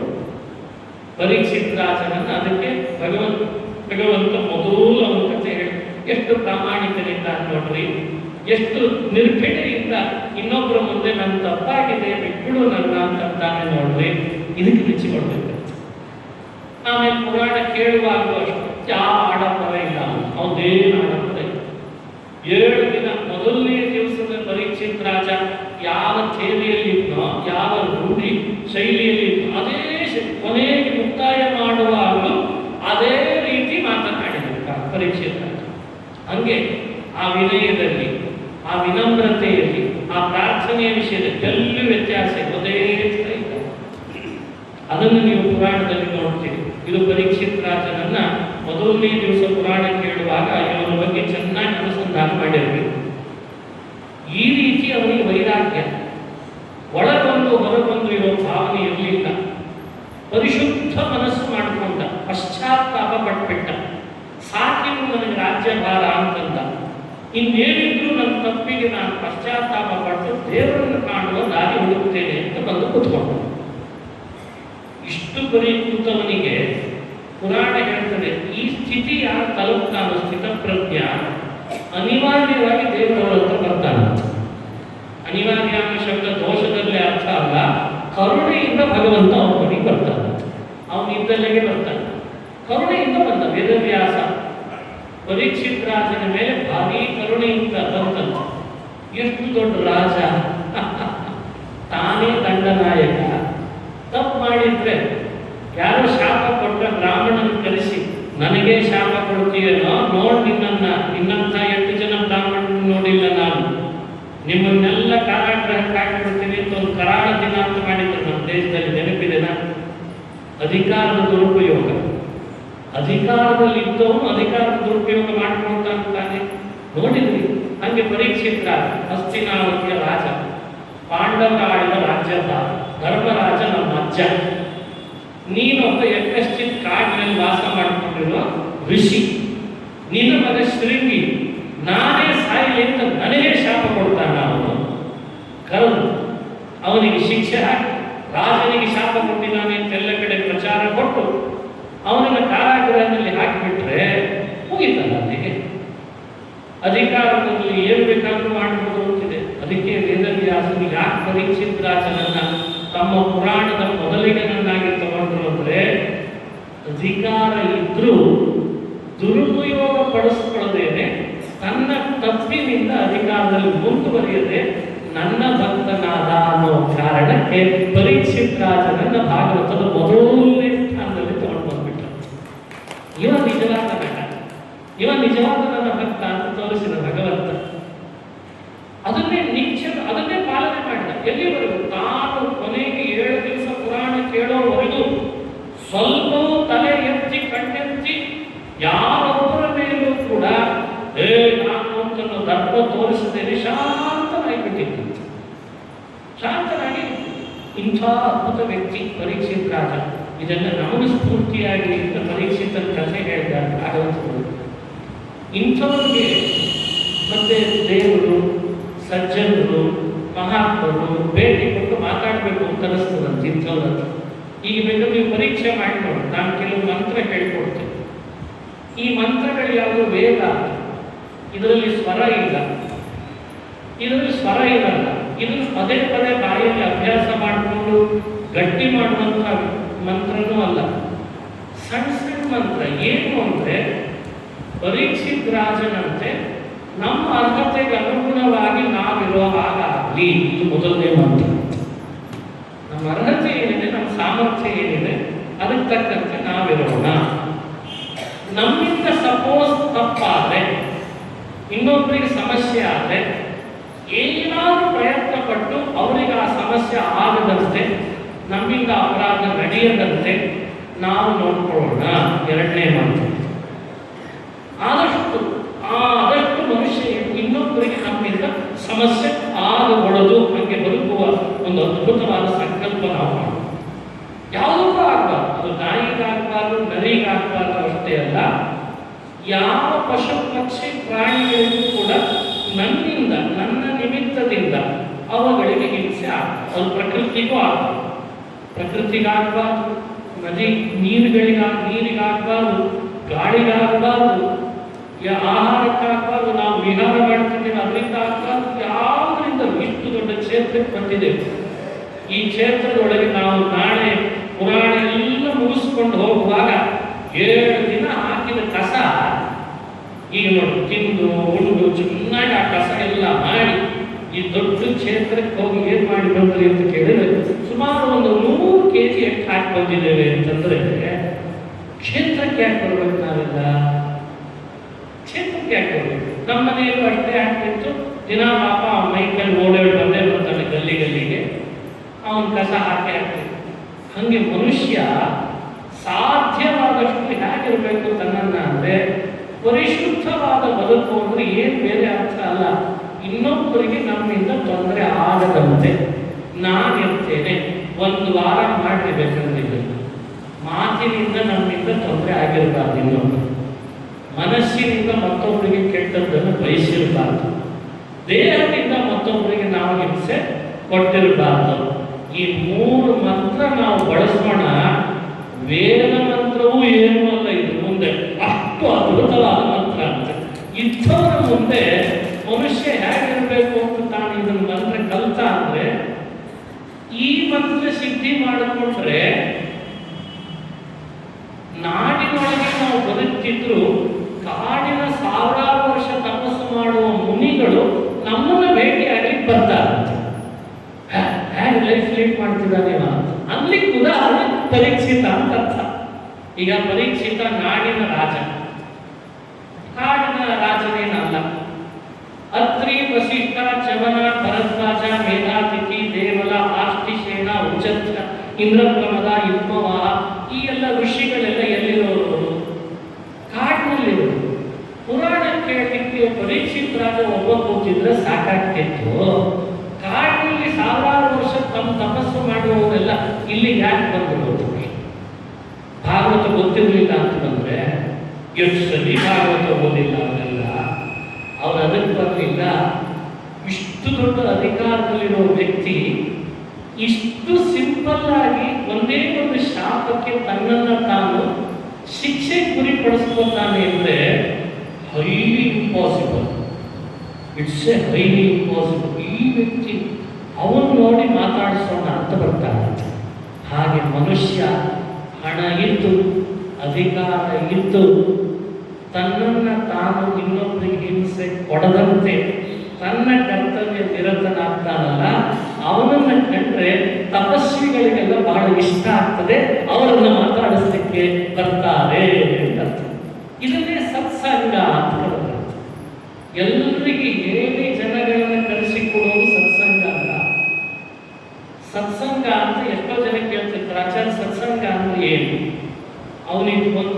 ಫೋನಿಗೆ ಮೆಸೇಜ್ ಕಳಿಸಿ ಅವರನ್ನು ಒತ್ತಾಯ ಮಾಡಿ ನೀವು ಬರ್ಬೇಕಾ, ಮತ್ತು ನಾಳೆ ನಾವು ದೊಡ್ಡ ಕಾರ್ಯಕ್ರಮ ಇಟ್ಕೊಂಡಿರು, ನಾವು ಯಾರು ಹೇಳಿರ್ತೇವೋ ಅವರೇ ಕೈ ಕೊಟ್ಟಿರ್ತಾರೆ, ಉಳಿದವರೆಲ್ಲ ಬಂದಿರ್ತಾರೆ.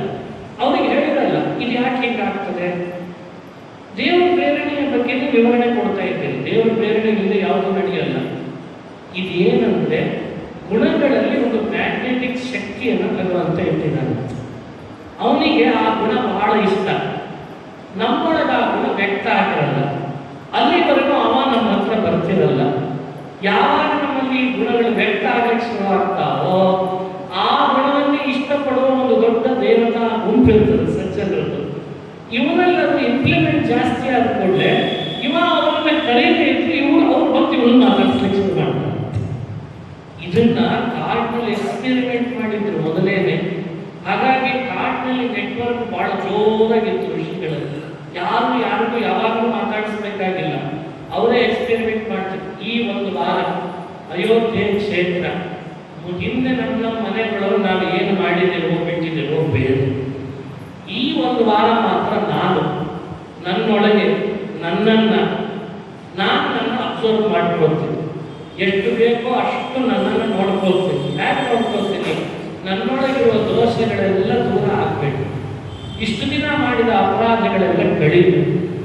ಬಂದದ್ರಿಂದ ಇಲ್ಲಿ ಒಂದು ಹೊಸತನವನ್ನು ಜಗತ್ತಿಗೆ ನಾನು ಕೊಡಬೇಕು. ನನ್ನ ಮನೆಗಾದ್ರೂ ಕೊಡಬೇಕು, ಸಮಾಜಕ್ಕಾದ್ರೂ ಹೊಸದನ್ನು ಪಡ್ಕೊಂಡು ಹೋಗಿ ಕೊಡಬೇಕು. ಹಾಗಾದ್ರೆ ಒಳಗಿರೋ ದೋಷಗಳನ್ನೆಲ್ಲ ಇಲ್ಲೇ ಬಿಡಬೇಕು. ಇನ್ನೊಬ್ಬರಿಗೆ ಹಿಂಸೆ ಕೊಡಬಾರ್ದು, ಬಾಯಿಂದ ಜೋರಾಗಿ ಮಾತಾಡಬಾರ್ದು, ಕೆಟ್ಟದ್ದನ್ನು ಆಲೋಚನೆ ಮಾಡಬಾರ್ದು, ಮಾಡಬಾರ್ದ ಕೆಲಸಗಳನ್ನು ಕೈಯಿಂದ ಪ್ರವೃತ್ತಿ ನಡೆಸಬಾರ್ದು.